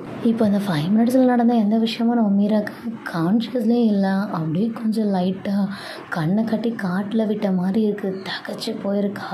அவளோட லிப்ஸை தொட்டு பார்த்துக்கிறா. அவளோட செஸ்ட்டோட ஸ்மாஷ் ஆகும்போது அப்படியே க்ராஸ் பண்ணி கையை க்ளோஸ் பண்ணிக்கிறா. ஐயோ இங்கே என்ன நடந்துச்சு ஒரு செகண்ட் முன்னாடி ஒன்றுமே புரியலையே அப்படிங்கிற மாதிரி தகச்சு போயிருக்கா. இவர் சாப்பிட்டு முடிச்சுட்டு மீட்டிங்க்கு வான்னு வேறு சொல்லிட்டு போயிருப்பார். இவளுக்கு இப்போ சாப்பிட்ணுன்னு தோணவே இல்லை, பசியே இல்லை. இருந்த பசி மொத்தத்தையும் அவர் எடுத்துகிட்டு போயிட்டாரு. அப்படிங்கிறதுனால அவளுக்கு இப்போ பசிக்கவே இல்லை, சாப்பிடவும் தோணலை. ஸோ வேறு ஆப்ஷன் இல்லை. அப்படிங்கிறதுனால நம்ம ஹோபிக்கு ஃபீட் பண்ணிகிட்டு இருந்த சாப்பாடு இன்னும் கொஞ்சம் பேலன்ஸ் இருக்குது. அந்த சாப்பாடை மட்டுமே சாப்பிட்றா. சாப்பிட்டுட்டு இவளோட திங்ஸை மட்டுமே எடுத்துக்கிட்டு இவளோட ஃபோனையும் ஒரே ஒரு ஃபைலை இங்கே ஹோபி விட்டுட்டு போயிருப்பார், அந்த ஃபைலையும் எடுத்துக்கிட்டு இங்கேருந்து போகும்போது நம்ம ஹோபி திரும்பியும் ஹக் பண்ணி அவரோட உதட்டில் பீக் பண்ணிவிட்டு சாப்பிட்டுட்டு மீட்டிங் ஹாலுக்கு வான்னு சொல்லியிருப்பார்ல. அந்த டைமில் மீட்டிங் ஹால் இங்கேருந்து 4th room அப்படிங்கிற மாதிரி சொல்லியிருப்பார். மீட்டிங் ஹாலுக்கு வெளியில் போயிட்டு நின்றுட்டுருக்கா. உள்ளே போகலாமா வேணாவான்னு பயங்கர சந்தேகம். உள்ளே போனால் என்ன நடக்கும், யார் இருக்காங்க, என்ன சொல்லுவாங்க, எதுவுமே தெரியலை. அப்படியே கொஞ்சம் தகைச்சு போய் நின்றுட்டுருக்கா. ஆனால் இப்போ உள்ளே போகணும், ஏன்னா ஒரு ஃபைல் வேறு கையில் இருக்கா. அப்படிங்கிறதுனால இவனும் சரி போகலாம் அப்படிங்கிற மாதிரி டோரை நாக் பண்ணிட்டுமே கம்மன் அப்படின்னு சொல்லி கேட்கா. நம்ம ஹோபியும் எஸ் கம்மன் அப்படின்னு சொல்லிட்டு இவளையும் உள்ளே கூப்பிடுறாரு. இவளும் கதவை திறந்துட்டு அப்படியே டோரை லாக் பண்ணிவிட்டு உள்ளே போகிறா. அங்கே நம்ம ஹோபிக்கு பக்கத்தில் ஒரு சீட் ஃப்ரீயாக இருக்குது. அதே மாதிரி அந்த மீட்டிங் கான்ஃபரன்ஸ்க்கு நடுவுலையும் நிறைய சீட்ஸ் ஃப்ரீயாக இருக்குது. இவள் ஹோபிக்கு பக்கத்தில் இருக்க சீட்டில் உட்காராமல் அங்கே வேறு ஒரு கம்பெனி சேர்ந்த ஒரு பர்சன் உட்காந்துருக்காரு. அவருக்கு பக்கத்தில் இருக்க சீட்டில் உட்கார போகிறா. நம்ம ஹோபி டக்குன்னு நம்ம மீராவை, ஏய் எங்கே போகிற, அங்கே ஏன் போகிற, இங்கே வந்து உட்காரு, உனக்காக தான் நான் சீட் போட சொல்லியிருக்கேன் அப்படின்னு சொல்லி நம்ம ஹோபி நம்மளுடைய மீராவை அங்கேருந்து கூப்பிட்டு பக்கத்தில் இருக்க சீட்டில் உட்கார சொல்கிறா. அங்கே இருக்க எல்லோரும் வியர்டாக பார்க்குறாங்க. ஏன்னா எல்லாருக்கும் தெரியும் ஹோபி கொஞ்சம் ஸ்ட்ரிக்ட் ஆஃபீஸரு, அவருக்கு இது வரைக்கும் கல்யாணம்லாம் ஆகலை, இந்த மாதிரி ஒரு பொண்ணோட லைஃப்பில் இருக்கா அப்படிங்கிறது யாருக்கும் தெரியாது. இப்போ எல்லோரும் நம்ம ஹோபி கொஞ்சம் லைட்டாக வியர்டாக பார்க்குறாங்க. இவங்க எப்படி வியர்டாக பார்த்துக்கிட்டே இருக்க நம்மளுடைய ஹோபி அங்கே இருக்க எல்லாருக்கும் பதில் சொல்லணும் இல்லையா? ஏன்னா இந்த பொண்ணு யார் சடனாக உள்ளே வந்திருக்கா, என் பக்கத்தில் வந்து உட்காருன்னு சொல்லி ஹோபி கூப்பிட்றாருன்னா அதுக்கான எக்ஸ்ப்ளனேஷனும் கண்டிப்பாக கொடுக்கணும்ல. ஸோ வேறு வழியே இல்லை. இவரும் அங்கே இருக்க எல்லாருக்கும் மீராவை இன்ட்ரடியூஸ் பண்ணுறாரு. இவளோட பேர் மீரா, என் தங்கச்சியோடைய ஹஸ்பண்டோட தங்கச்சி அப்படின்னு சொல்லி நம்ம மீராவை இன்ட்ரடியூஸ் பண்ணி வைக்கிறா. இப்போ கொஞ்சம் நேரத்துக்கு இங்கே தான் இருப்பா. இந்த மீட்டிங்கில் அவளும் பார்ட்டிசிபேட் பண்ணுவாள். பிகாஸ் அவளும் இன்னும் கொஞ்சம் நாளில் CEO ஆக போகிறா. இவளுடைய அண்ணன் இவளுக்காக புது பிஸ்னஸ் ஸ்டார்ட் பண்ணியிருக்காரு. ஸோ இவளுக்கு ஒரு எக்ஸ்பீரியன்ஸ்க்காக தான் இந்த மீட்டிங்க்கு வர சொல்லியிருக்கேன் அப்படின்னு சொல்லி நம்ம ஹோபி அப்படியே இல்லாத கதையெல்லாம் அளந்து விடுறாரு. ஆனால் உண்மை அதெல்லாம் ஒன்றும் கிடையாது. பட் இருந்தாலும் நம்ம ஹோபி அவங்களுக்கு முன்னாடி ப்ரிட்டன் பண்ணும் அப்படிங்கிறதுக்காக பயங்கரமாக நடிக்கிறாரு. கொஞ்ச நேரத்துக்கு முன்னாடி ரூமில் அவளை இழுத்து வச்சு கிஸ் பண்ண ஹோபியே அது கிடையாது. இப்போ எல்லாருக்கிட்டையும் ரொம்ப ஸ்ட்ரைட் ஃபேஸில் பேசிகிட்ருக்காரு. அப்படியே நம்ம மீராக்கு கொஞ்சம் லைட்டாக ஷை ஆகுது. நம்ம ஹோபியை திரும்பி பார்க்கவே கொஞ்சம் வெக்கமாக இருக்குது. அவர் அடிக்கடி திரும்பி நம்மளுடைய மீராவை பார்க்குறாரு. இவளும் பதிலுக்கு பார்க்குறா. ஆனால் ரொம்ப ஷை ஆகுது. சுற்றி இருக்க எல்லாருமே மீட்டிங் இன்ட்ரெஸ்ட்டாக கவனிக்கிறாங்க. ஸோ மீட்டிங் ரொம்ப நல்லா போகுது. ஆல்மோஸ்ட் ஒரு 1 hour மீட்டிங் போயிருக்கு. 1 hour மீட்டிங் முடிய நம்முடைய ஹோபியும் மீட்டிங் எல்லாம் முடிஞ்சதுக்கப்புறமா எல்லோரும் வைண்டப் ஆகுறாங்க. மீராவும் ஹோபியும் மட்டும் அந்த மீட்டிங் ஹால்லேயே உட்காந்துருக்காங்க. மீட்டிங் முடிஞ்சு ஆல்மோஸ்ட் எல்லோரும் வைண்டப் ஆகிட்டாங்க. இந்த ப்ராஜெக்ட் ஹோபி நினச்ச மாதிரி ஹோபிக்கே கிடச்சிருக்கு. ரொம்ப சக்ஸஸ்ஃபுல்லாக ப்ரெசென்ட் பண்ணியிருக்காரு. நான் மீரா அதை பார்த்துட்டு, வா சூப்பர் ப்ரெசன்டேஷன் ஹோபி, ரொம்ப நல்லா இருந்துச்சு. இதுக்கு முன்னாடி ஜென் ப்ரெசென்ட் பண்ணும்போது நிறைய தடவை பார்த்துருக்கேன். ஆனால் ஜென்னோட ஸ்டைல் கொஞ்சம் வேறு மாதிரி இருக்கும். உங்கள் ஸ்டைல் டோட்டலாக டிஃப்ரெண்ட்டாக இருக்குது, ரொம்ப நல்லா இருக்குது அப்படின்னு சொல்லி இவனோட ஹோபிக்கு கங்க்ராட்ஸ் பண்ணுறா. பிகாஸ் அந்த ப்ராஜெக்ட் அவருக்கே கிடச்சிருக்கும். ஸோ இவ கங்க்ராட்ஸ் பண்ண, பரவாயில்ல, அது எல்லாத்துக்கும் காரணம் நீ கொடுத்த மோட்டிவேஷன் தான் அப்படிங்கிற மாதிரி சொல்ல, நம்மளுடைய மீற நம்ம கிட்ட மோட்டிவேஷனாக நான் என்ன பண்ணேன், நான் உங்களுக்கு எதுவுமே ஆல் தி பெஸ்ட் கூட சொல்லலையே அப்படின்னு சொல்ல, நீ ஆல் தி பெஸ்ட்டை வாயால் தான் சொல்லணுமா என்ன, அதான் அவங்ககிட்ட இருந்து ஆல் தி பெஸ்ட் நான் ஏற்கனவே எடுத்துக்கிட்டேனே அப்படின்னு சொல்லி நம்மளுடைய ஹோபி திரும்பி அதை மென்ஷன் பண்ண, டக்குன்னு அப்படியே தலையை கீழே குனிறா. நம்ம மீரா இப்படி ப்ளஷ் ஆகி கீழே குனியறதை நம்மளோட ஹோபி பார்த்துக்கிட்டு, பரவாயில்லையே, உனக்கு வெக்கம்லாம் பட தெரியுமா, உனக்கு கோபம் மட்டும்தான் வரும்னு நினச்சேன், பரவாயில்லையே வெக்கம் கூட நல்லா வருதுன்னு சொல்லி பயங்கரமாக ஃபன் பண்ணுறாரு. ஃபன் பண்ண நம்மளுடைய மீரா நம்ம ஹோபிக்கிட்ட, நீங்கள் என் கூட இருக்கும்போது வேறு மாதிரி இருக்கீங்க, எல்லார் கூடயும் இருக்கும்போது டோட்டலாக வேறு மாதிரி இருக்கீங்க, எது உண்மை அப்படின்னு சொல்ல, ரெண்டுமே உண்மை தான். உன் ஸ்பேஸ் வேறு, அவங்க எல்லாரோட ஸ்பேஸும் டோட்டலாக வேறு. உன் ஸ்பேஸ்க்குள்ளே அவங்க யாரும் வர முடியாது, அவங்க ஸ்பேஸ்க்குள்ளே நம்ம 2 பேரும் கண்டிப்பாக ஃபிட் ஆக மாட்டோம் அப்படின்னு சொல்லி ஹோபி நான் மீரா கிட்ட சொல்ல, என்னென்னவோ சொல்கிறீங்க, ஒன்றும் எனக்கு புரியலை அப்படிங்கிற மாதிரி பேசிக்கிட்டே இருக்கேன். செக்ரட்டரி கதவை நாக் பண்ணுறாரு. நம்ம ஹோபியை உள்ளே வாங்க அப்படின்னு சொல்ல, நம்மளுடைய செக்ரட்டரி, சார் இந்த டாக்குமெண்ட்ஸ் எல்லாத்துலேயும் கொஞ்சம் சைன் பண்ணுங்கள், இமீடியட்டாக அவங்க எல்லாேருக்கும் இமெயில் அனுப்பணும் அப்படிங்கிற மாதிரி சொல்ல, ஹோபியும் கடகடன்னு எல்லாத்தையும் படித்து பார்த்து வேகமாக சைன் பண்ணி எல்லாேருக்கும் ஒரு காப்பி அனுப்ப சொல்லியிருக்காரு. நம்ம ஹோபிக்கு நம்ம செக்ரட்டரி கிட்ட சொல்லி, எனக்கு பயங்கரமாக தலைவலிக்குது, எங்கள் 2 பேருக்கு ஒரு காஃபி கொண்டு வாங்க அப்படிங்கிற மாதிரி சொல்ல, செக்ரட்டரியும் ஓகே அப்படிங்கிற மாதிரி சொல்லிட்டு இவரும் காஃபி கொண்டு வரேன் அப்படின்னு சொல்லி அங்கே இருக்க மெய்ட் கிட்ட சொல்லி காஃபியை சர்வ் பண்ண சொல்கிறாங்க. ஸோ அந்த மெய்டும் கொண்டு வந்து காஃபி கொடுக்குறாங்க. 2 பேரும் காஃபி குடிச்சிட்ருக்காங்க. நம்ம ஹோபி நம்ம மீராவோட லிப்ஸை அப்படியே பார்த்துக்கிட்டே இருக்காரு. அந்த காஃபியோட லிப்ஸில் போகும்போது அப்படியே தொண்டைக்குள்ளே இறங்குறது அப்படியே தெரியுது. நம்ம ஹோபி ஒரு காஃபி அடிக்ட்டு. அவருக்கு காஃபின்னா ரொம்ப பிடிக்கும். அடிக்கடி காஃபி குடிப்பார். ஸோ அந்த காஃபி ஆனால் இந்த மாதிரி ஒரு சிச்சுவேஷனில் பயங்கர ப்ளசண்ட்டாக இருக்குது. இவர் மீராவை பார்த்துக்கிட்டே தான் காஃபி குடிக்கிறாரு. மீரா கொஞ்ச நேரம் பார்க்குறா. ஆனால் அதுக்கு மேலே அவளால் முடியல. அந்த ஐ கான்டாக்ட் அவளே அப்பப்போ பிரேக் பண்ணிக்கிட்டே இருக்கா. ஸோ இப்படியே கொஞ்சம் நேரம் போல் ஆகுது. ஸோ டைமை நல்லா ஸ்பெண்ட் பண்ணுறாங்க 2 பேரும். ஸோ இப்படியே டைமை ஸ்பெண்ட் பண்ணிக்கிட்டே இருக்க நம்மளுடைய மீரா நம்மளுடைய ஹாபிக்கிட்ட சரி மீட்டிங்கெல்லாம் முடிஞ்சிருச்சா, உங்கள் ஒர்க் முடிஞ்சிருச்சா அப்படின்னா 2 பேரும் வீட்டுக்கு போகலாமா அப்படிங்கிற மாதிரி கேட்க 2 பேரும் காஃபியெல்லாம் குடிச்சு முடிக்கிறாங்க. கொஞ்சம் நேரம் அப்படியே உட்காந்துக்கிட்டே இருக்காங்க. 2 பேரும் எதுவுமே பேசலை. ஒரு ஆக்வர்ட் சைலன்ஸ் அப்படியே போய்கிட்டே இருக்குது. நம்ம மீராவே அந்த சைலண்ட்டாக பிரேக் பண்ணுறா. ஈவன் நம்மளுடைய ஹாபிக்கிட்ட சரி உங்கள் மீட்டிங் முடிஞ்சிருச்சு, உங்கள் வேலையும் முடிஞ்சிருச்சு அப்படின்னா வீட்டுக்கு கிளம்பலாமா அப்படிங்கிற மாதிரி கேட்க நம்ம ஹாபி உடனே போகணுமா என்ன அப்படின்னு சொல்லி கேட்க உடனே போகணும் அப்படின்னு இல்லை, பட் போய் தானே ஆகணும், லேட் ஆகுதுல்ல, டைம் இப்போவே 6 o'clock கிட்ட ஆக போகுது, மீட்டிங் முடிஞ்சே 1 hour ஆகுது, ரொம்ப நேரமாக இங்கே தான் உட்காந்துருக்கோம், போகலாமா அப்படின்னு சொல்லி கேட்க நம்ம ஹூபி போகலாம், ஆனால் இமீடியட்டாக போக வேணாம், எங்கன்னா கொஞ்சம் வெளியில் போகலாமா அப்படிங்கிற மாதிரி கேட்க நம்மளுடைய மீராவும் சரி ஓகே, ஆனால் ஜென்னு அப்படின்னு சொல்ல ஜென் தானே ஒன்றும் பிரச்சனை இல்லை, நான் பேசிக்கிறேன், நான் ஒன்றும் ப்ராப்ளம் இல்லை, நானே ஜென்கிட்ட சொல்லிக்கிறேன் போகலாம், ஆனால் ஜென்னுக்கிட்ட அப்படின்ற மாதிரி இருக்க ஜென் தானே ஒன்றும் பிரச்சனை இல்லை, நான் சொல்லிக்கிறேன், அவள் அண்டர்ஸ்டாண்ட் பண்ணிக்குவான் அப்படின்னு சொல்லி ஹோபி நம்மளுடைய மீரா கிட்ட சொல்ல மீரா பட் இருந்தாலும் அப்படின்னு சொல்லும்போது இப்போ என் கூட வருவியா வர மாட்டியா, என் கூட வர உனக்கு இஷ்டமாக இல்லையா, என் கூட வர விருப்பம்னா நீ வரலாம், உன்னை ஃபோர்ஸ் பண்ணி நான் கண்டிப்பாக கூட்டிகிட்டு போக மாட்டேன், ஜென்னுக்காக தான் நீ யோசிக்கிற அப்படின்னா அதை நான் பேசி சமாளிச்சுக்கிறேன், ஆனால் உனக்கு வர விருப்பம் இல்லை அப்படின்னா நான் கண்டிப்பாக உன்னை வற்புறுத்த மாட்டேன், உனக்கு பிடிச்சா என் கூட வா, இல்லைன்னா ஒன்றும் ப்ராப்ளம் இல்லை அப்படின்னு சொல்ல நம்மளுடைய மீரா நம்மளுடைய ஹோபிக்கிட்ட அதெல்லாம் ஒன்றும் இல்லை, நான் அவங்க கூட வரேன், ஆனால் ஜென்னு அப்படின்னு சொல்ல ஜென்கிட்ட நான் பேசிக்கிறேன் அப்படின்னு சொல்லிவிட்டு இவர் நம்ம மீரா கிட்ட நம்ம போகலாம் அப்படிங்கிற மாதிரி சொல்லிடுறாரு. நம்மளுடைய ஹோபி அவரோட லேப்டாப் மற்ற ஃபைல்ஸ் அவரோட கோட்டுன்னு சொல்லி எல்லாத்தையும் எடுத்துக்கிட்டு அப்படியே நேராக அந்த ரூமை விட்டு கிளம்புறாரு. ஸோ நம்மளோட ஹோபி நம்மளுடைய மீரா கிட்ட சரி போகலாமா அப்படிங்கிற மாதிரி கேட்க நம்மளுடைய மீராவும் சரி போகலாம் அப்படின்னு சொல்லிட்டு 2 பேரும் அங்கேருந்து கிளம்பி வராங்க. அந்த ரூமை விட்டு வெளியில் போக செக்ரட்டரி வெயிட் பண்ணுறாரு. நம்ம ஹோபி கிட்ட இருக்க அவரோட ப்ரீஃப் கேஸு ஃபைல்ஸு அவரோட லேப்டாப்புன்னு சொல்லி எல்லாத்தையும் வாங்கிட்டு நம்ம ஹோபியோட கார் வரைக்கும் கொண்டு வந்து அவரை ட்ராப் பண்ணுறாரு. நம்ம ஹோபி சரி ஓகே தேங்க்ஸ், இதுக்கப்புறம் பார்த்துக்கோங்க, ஏதாவது வேணும் அப்படின்னா எனக்கு ஃபோன் பண்ணுங்கள், ஏதாவது முக்கியமான மீட்டிங் இருக்குது, ஏதாவது இம்பார்ட்டண்ட்டான டெக்ஸ்ட் தெரியணும் அப்படின்னா எனக்கு இன்ஃபார்ம் பண்ணுங்கள் அப்படிங்கிற மாதிரி சொல்லிவிட்டு இவர் கார் எடுத்துகிட்டு கிளம்புறாரு. அந்த செக்ரட்டரியும் ஓகே சார் அப்படிங்கிற மாதிரி விஷ் பண்ணிவிட்டு இவரும் ஹெட் அபோவ் பண்ணிவிட்டு அங்கேருந்து கிளம்பி போயிடுறாரு. நம்ம ஹோபி கார் எடுத்துகிட்டு நம்மளோட மீராவுக்கு சீட் பெல்ட்டை போடுறாரு. எப்போவுமே அவளே போடுவான், பட் இன்றைக்கி இவரே கிட்ட வந்து சீட் பெல்ட்டை கொஞ்சம் லைட்டாக புல் பண்ணி அவரோட நெக்கு கிட்ட ஸ்மெல் பண்ணிக்கிட்டே அப்படியே சீட் பெல்ட்டை போட்டுட்டு அவரோட சீட்டில் போய் உட்கார்றாரு. ஸோ அப்படியே கார் டிரைவ் ஆகுது. கிட்டத்தட்ட இது கார் டிரைவ் பார்த்திங்கன்னா ஒரு சைலண்ட்டான ஒரு கார் டிரைவாக இருக்குது. எதுவுமே பேசலை 2 பேரும். ஒரு ரொமான்டிக்கான ஒரு சாங் மட்டும் ஓடிட்டுருக்கு. 2 பேரும் அந்த சாங்கை அப்படியே கேட்டுக்கிட்டே அப்படியே அந்த கார் டிரைவை என்ஜாய் பண்ணிகிட்ருக்காங்க. அப்படியே போகுது கொஞ்சம் நேரம். ஸோ இப்படியே கொஞ்சம் நேரம் போய்கிட்டே இருக்க அங்கே நம்மளுடைய ஹோபியும் நம்ம மீராவும் இவங்க போகிற ரூட்டே பார்த்திங்கன்னா அப்படியே கொஞ்சம் ஆள் நடமாட்டம் கம்மியாகிற மாதிரி இருக்குது. சிட்டியை விட்டு அவுட்டர் தாண்டி போயிட்டுருக்க மாதிரி இருக்குது. அங்கே ஆள் நடமாட்டம்லாம் ரொம்ப கம்மியாக இருக்குது.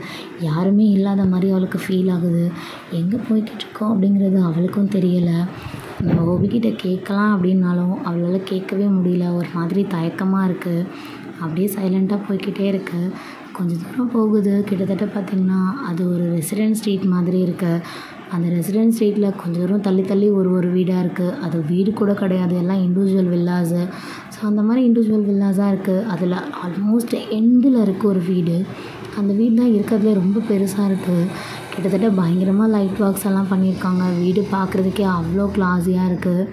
அங்கே தான் நம்ம ஹோபி கொண்டு போய் காரை லாஸ்ட்டாக நிறுத்துறாரு. இவர் காரை கொண்டு போய் அங்கே நிறுத்த நம்ம மீரா எங்கே வந்திருக்கோம், இது யாரோட வீடு அப்படின்னு சொல்லி கேட்க உங்களுக்கு மட்டும்தான் இந்த ஊரில் வீடு இருக்கணுமா என்ன, ஏன் எனக்கெலாம் வீடு இருக்கக்கூடாது அப்படின்னு சொல்லி கேட்க நம்ம மீரா டக்குன்னு ஷாக் ஆகிட்டு என்னது இது உங்கள் வீடா அப்படின்னு சொல்லி கேட்குறா. ஆமாம் என்னோடய வீடு தான், ஆனால் என்ன இங்கே அடிக்கடி நான் வரமாட்டேன், ஏதாவது தேவை இருந்தால் தான் வருவேன், அதர்வைஸ் இங்கே பெருசாக நான் வர்றதில்ல. எப்பயாவது பேரண்ட்ஸ் வந்தாங்கன்னா அவங்க ஸ்டே பண்ணுறதுக்காக தான் வாங்கினேன். ஸோ இந்த வில்லாவை அடிக்கடி யூஸ் பண்ணுறதில்ல அப்படிங்கிற மாதிரி சொல்ல, நம்ம மீரா அப்புறம் எதுக்காக இங்கே வந்திருக்கீங்க இப்போது? நம்ம வீட்டுக்கே போயிருக்கலாம்ல அப்படின்னு சொல்ல, எது நம்ம வீடு? அது உன் அண்ணனோட வீடு, இதுதான் நம்ம வீடு அப்படின்னு சொல்லி நம்ம ஹோபி மீரா கிட்ட இதான் நம்ம வீடு அப்படின்னு சொல்லி மென்ஷன் பண்ணும்போது நம்ம மீரா ரொம்ப வியர்டாக பார்க்குறா. நம்ம மீரா வியர்டாக பார்க்குறது நம்ம ஹோபிக்கு நல்லாவே புரியுது. நீ ஏன் என்னை இப்படி பார்க்குற அப்படிங்கிறத என்னால் புரிஞ்சுக்க முடியும். பட் எல்லாத்தையும் கார்லேயே வச்சு பேச வேண்டாம்னு நினைக்கிறேன். கொஞ்சம் உள்ளே போயும் பேசலாமா அப்படின்னு சொல்லிட்டு நம்முடைய ஹோபி நம்ம மீராக்கு சீட் பெல்ட்டை ரிலீஸ் பண்ண இவளும் கார் டோர் ஓப்பன் பண்ணிவிட்டு வெளியில் வரா. இவள் போட்டிருக்க ட்ரெஸ் பார்த்திங்கன்னா ஒரு மாதிரி ஒரு 3/4 பேண்ட்டு கொஞ்சம் லூஸாக ஓவர் சைஸ்டாக இருக்குது. அதே மாதிரி ஒரு பிளாக் டிஷர்ட் போட்டிருக்கா, அதுவும் ஓவர் சைஸ்டாக இருக்குது. அவளோட செஸ்ட்டு கிட்ட மட்டும்தான் கொஞ்சமாக ஃபிட்டாக இருக்குது. மீதி இருக்க எல்லா இடமும் கொஞ்சம் லைட்டாக ரிவீலிங்காக தான் இருக்க மாதிரி இருக்குது. ஸோ அந்த மாதிரி தான் ட்ரெஸ் போட்டிருக்கா. பிகாஸ் ஆஃபீஸில் இருக்கும்போது வேறு ட்ரெஸ் போட்டிருப்பா, இப்போ வரும்போது தான் அதை மாற்றிருப்பா. ஸோ அந்த ட்ரெஸ்ஸை மாற்றிட்டு இவள் வந்துட்டுருக்கும்போது அவள் பார்க்குறதுக்கே ஒரு மாதிரி செக்ஸியாக இருக்கா. கொஞ்சம் லைட்டாக லூஸ் ஹேர் விட்டுருக்கா. அந்த லூஸ் ஹேர், அந்த ஓவர் சைஸ் தானே அந்த பிளாக் டிஷர்ட், ஓவர் சைஸ் தானே அந்த ஒயிட் பேண்ட்டுன்னு சொல்லி அப்படியே அவளை கொஞ்சம் பயங்கரமாக காமிக்குது. நம்மளுடைய ஹோபி கொஞ்சம் லைட்டாக டெம்ப்ட் ஆகுது. அந்த டெம்ப்டேஷனில் என்ன பண்ணுறது அப்படிங்கிறது அவருக்கும் தெரியலை. இங்கே எதுவும் தப்பாக நடந்துடக்கூடாது அப்படிங்கிறதுல மட்டும் அவர் தெளிவாக இருக்கார். ஸோ அப்படியே கொஞ்சம் கொஞ்சமாக 2 பேரும் வீட்டுக்குள்ளே போகிறாங்க. நம்ம மீரா வீட்டை சுற்றி சுற்றி பார்க்குறா. ஆனால் அந்த வீட்டில் இப்போதைக்கு யாருமே இல்லை. கிட்டத்தட்ட ஒரு 5-6 மெய்ட் மட்டும்தான் இருக்காங்க. அந்த வீட்டோட கார்டனை பார்த்துக்கிற கார்டனிங் பர்சன் இருக்காங்க. வீட்டுக்குள்ளே வேலை செய்கிறதுக்கான பர்சன் இருக்காங்க. அவ்வளோதான். பெருசாக வேறு யாரும் இங்கே இருக்கிற மாதிரி தெரியல. அதாவது வீட்டோட ஓனர்ஸ் யாரும் இங்கே இல்லை. ஏன்னா ஓனரே ஹோபி தான். ஹோபியோட பேரண்ட்ஸ் வந்து தான் இங்கே ஸ்டே பண்ணுவாங்க. அவங்களும் இங்கே இல்லை. ஜுவானாவும் ஜின்னோட வீட்டில் இருக்காங்க. அப்படிங்கிறதுனால இப்போதைக்கு அங்கே யாரும் இல்லை, ஹோபி மட்டும்தான். இவங்க 2 பேரும் வீட்டுக்குள்ளே போகிறாங்க. 2 பேரும் அப்படியே வீட்டுக்குள்ளே போகிறாங்க. எல்லா மெயின்ஸும் நம்ம ஹோபிக்கு பார்த்தோன்னே ஹெட்டை போ பண்ணி விஷ் பண்ணுறாங்க. ஸோ என்னுடைய மீரா அப்படியே அங்கங்கே கொஞ்சம் கொஞ்சம் அந்த வீட்டை சுற்றி பார்த்துக்கிட்டே இருக்கா. ஹோபி அந்த வீட்டில் ஹெட்மெய்டு ஒருத்தவங்க இருப்பாங்க. ஸோ அவங்க தான் அங்கே இம்பார்ட்டண்ட்டான பர்சன். அவங்கள கூப்பிட்டு எல்லோரையும் வீட்டுக்கு போக சொல்லுங்கள், எல்லோரும் வீட்டுக்கு போகலாம் அப்படிங்கிற மாதிரி சொல்ல, அந்த ஹெட்மெய்ட் என்னோடய ஹோபிக்கிட்ட, சார் உங்களுக்கு ஃபுட்டு டின்னர் எதாவது ரெடி பண்ணணுமா அப்படின்னு சொல்ல, இல்லை அதெல்லாம் ஒன்றும் வேண்டாம், நான் ஆல்ரெடி ஆர்டர் பண்ணிட்டேன், எல்லா ஃபுட்ஸும் வந்துடும், நானே சடனாக தான் வந்தேன், அதனால் உங்களை யாரையும் நான் வந்து கஷ்டப்படுத்த விரும்பலை, நீங்கள் எல்லோரும் கிளம்புங்க, நான் பார்த்துக்குறேன், ஃபுட்டு இன்னும் 10 நிமிஷத்தில் வந்துடும், நான் ரிசீவ் பண்ணிக்கிறேன், நாங்கள் அதையே சாப்பிட்டுப்போம் அப்படிங்கிற மாதிரி சொல்ல, அங்கே இருக்க மெய்ட்ஸ் எல்லாருமே நம்மளோட ஹோபியை கொஞ்சம் லைட்டாக வியர்டாக பார்க்குறாங்க. ஏன்னா இதுக்கு முன்னாடி யாருமே ஹோபி இந்த வீட்டுக்கெலாம் கூட்டிகிட்டு வந்ததில்லை. என்னை கூட்டிகிட்டு வந்திருக்கான், வந்ததும் வராததுமா அங்கே இருக்க மெய்ட்ஸ் எல்லோரும் கிளம்ப சொல்கிறான். என்ன நடக்க போகுது அப்படிங்கிறது அவங்க எல்லாருக்கும் கொஞ்சம் லேசாக புரியுது. ஆனால் புரியாத மாதிரி எல்லாருமே சைலண்ட்டாக ஒன் பை ஒன்னாக அப்படியே அங்கேருந்து கிளம்ப ஆரம்பிக்கிறாங்க. வெளியில் செக்யூரிட்டியை தவிர இப்போதைக்கு அந்த வீட்டில் யாருமே கிடையாது. எல்லோரும் அங்கேருந்து போயிடுறாங்க. ஸோ வீடே எம்டி ஆகுது. டோட்டலாக கொஞ்சம் அப்படியே பேச்சு சத்தம் கேட்டுக்கிட்டு இருந்த அந்த வீடு இப்போ டோட்டலாக சைலண்ட் ஆகுது. அதே சைலண்ட்டோட நம்ம ஹோபி அப்படியே பக்கத்தில் நின்று அங்கே வேடிக்கை பார்த்துட்ருக்க மீரா பின்னாடி போய் அவரோட வெயிஸ்ட்டோட சேர்த்து அப்படியே ஹக் பண்ணுறாரு. வெயிஸ்ட்டோட மட்டும் கிடையாது, அவரோட பாடி, இவளோட பாடி கூட அப்படியே கொஞ்சம் நல்லா ஸ்மாஷ் ஆகுற மாதிரியே ஹக் பண்ணுறாரு. ஒரு கை மேலே செஸ்ட்டுக்கிட்டேயும் இன்னொரு கை கீழே வெயிஸ்ட்டுக்கிட்டேயும் இருக்குது. அவளுக்கு அப்படியே பயங்கரமாக ஷிவர் ஆகுது. அப்படிங்கிற மாதிரி கொஞ்சம் லைட்டாக ஷாக் ஆகுறா. அந்த ஷாக்கோடையே அப்படியே என்னோடய ஹோபி, ப்ளீஸ் திரும்பாத, நான் சொல்கிறது அப்படியே கேளு, அதுக்கப்புறம் நீ திரும்ப அப்படிங்கிற மாதிரி நம்ம ஹோபி அவகிட்ட பேசிக்கிட்டு இருக்காரு. அவரோட ஷோல்டரில் இவரோட ஹெட்டை ப்ளேஸ் பண்ணிக்கிறாரு. காது கிட்ட அப்படியே கொஞ்சம் லைட்டாக தலையை சாய்ச்சி, என்னன்னு தெரியல, முன்னாடியெல்லாம் பெருசாக எனக்கு ஒன்று பார்த்தாலே பிடிக்காது, என் தங்கச்சியோட கல்யாணத்தில் நீ பண்ண கலாட்டா என்னால் மறக்கவே முடியாது, அன்றைக்கெல்லாம் வந்து கோவத்துக்கு அளவே இல்லை, வெறித்தனமாக கத்திக்கிட்டு இருந்தேன், எனக்கும் பதிலுக்கு அவ்வளோ கோவம் வந்துச்சு, உன்னை பார்த்தாலே எனக்கு பிடிக்கலை, அதுக்கப்புறம் நடந்த நிறைய இன்சிடெண்ட்டில் உனக்கும் எனக்கும் பெருசாக ஒத்து போகல, நிறைய சண்டை போட்டுக்கிட்டே இருந்தோம், ஆனால் நீ அன்றைக்கி நைட்டு டெரஸில் என்கிட்ட சொல்லும்போது எனக்கு பெருசாக யாரும் இல்லை, ஜின் மட்டும்தான், ஜின் என்ன சொன்னாலும் அவனுக்காக நான் கேட்பேன், அவனுக்கு நான் பேர்டனாக இருக்கக்கூடாதுன்னு நினப்பேன், எனக்கு அதனால தான் தூக்கம் வர மாட்டேங்குது அப்படின்னு சொல்லி நீ என்கிட்ட உங்ககிட்ட ஷேர் பண்ண நிறைய விஷயங்கள் என் மனசை பாதிச்சுது. உண்மையாகவே என்கிட்ட நிறைய பேர் நிறைய நல்ல விஷயங்கள் ஷேர் பண்ணியிருக்காங்க, நிறைய மோசமான விஷயங்களும் ஷேர் பண்ணியிருக்காங்க. நிறைய பேஷண்ட்ஸை மீட் பண்ணியிருக்கேன், நிறைய கம்பெனி பர்சன்ஸை கூட மீட் பண்ணியிருக்கேன். ஆனால் இந்த மாதிரி யாருமே என்கிட்ட எதுவுமே சொன்னதில்லை. அதான் ஃபர்ஸ்ட் டைம். ஒரு மாதிரி என் ஹார்ட்டெல்லாம் வலிச்சுது. அதுக்கப்புறம் உன்னை பார்க்கும்போது கோவம் மட்டும் படக்கூடாது அப்படிங்கிறதுல உறுதியாக இருந்தேன். அதை தாண்டி எப்பயாவது 1 or 2 டைம்ஸ் கோவம் கூட பட்டிருக்கேன், இல்லைன்னுலாம் போய் சொல்ல மாட்டேன். ஆனால் அன்றைக்கி மீராக்கும் அன்றைக்கி அப்படியே கொஞ்ச நாள் போக போக நானும் நீயும் ஏதோ ஒரு வகையில் கொஞ்சம் லைட்டாக ஒன்று செய்கிற மாதிரி எனக்கே ஃபீல் ஆச்சு. நீ எனக்கு கால் பண்ணி பேசும்போது, நீ மருந்து சாப்பிட்டேன்னு எனக்கு மெசேஜ் பண்ணும்போது, உன் மெசேஜ் வரலன்னா அந்த மெசேஜுக்காக நான் வெயிட் பண்ணும்போதுன்னு சொல்லி ஒரு இன்சிடெண்ட்லேயும் நீ எனக்கு ஞாபகத்துக்கு வந்துக்கிட்டே இருந்த.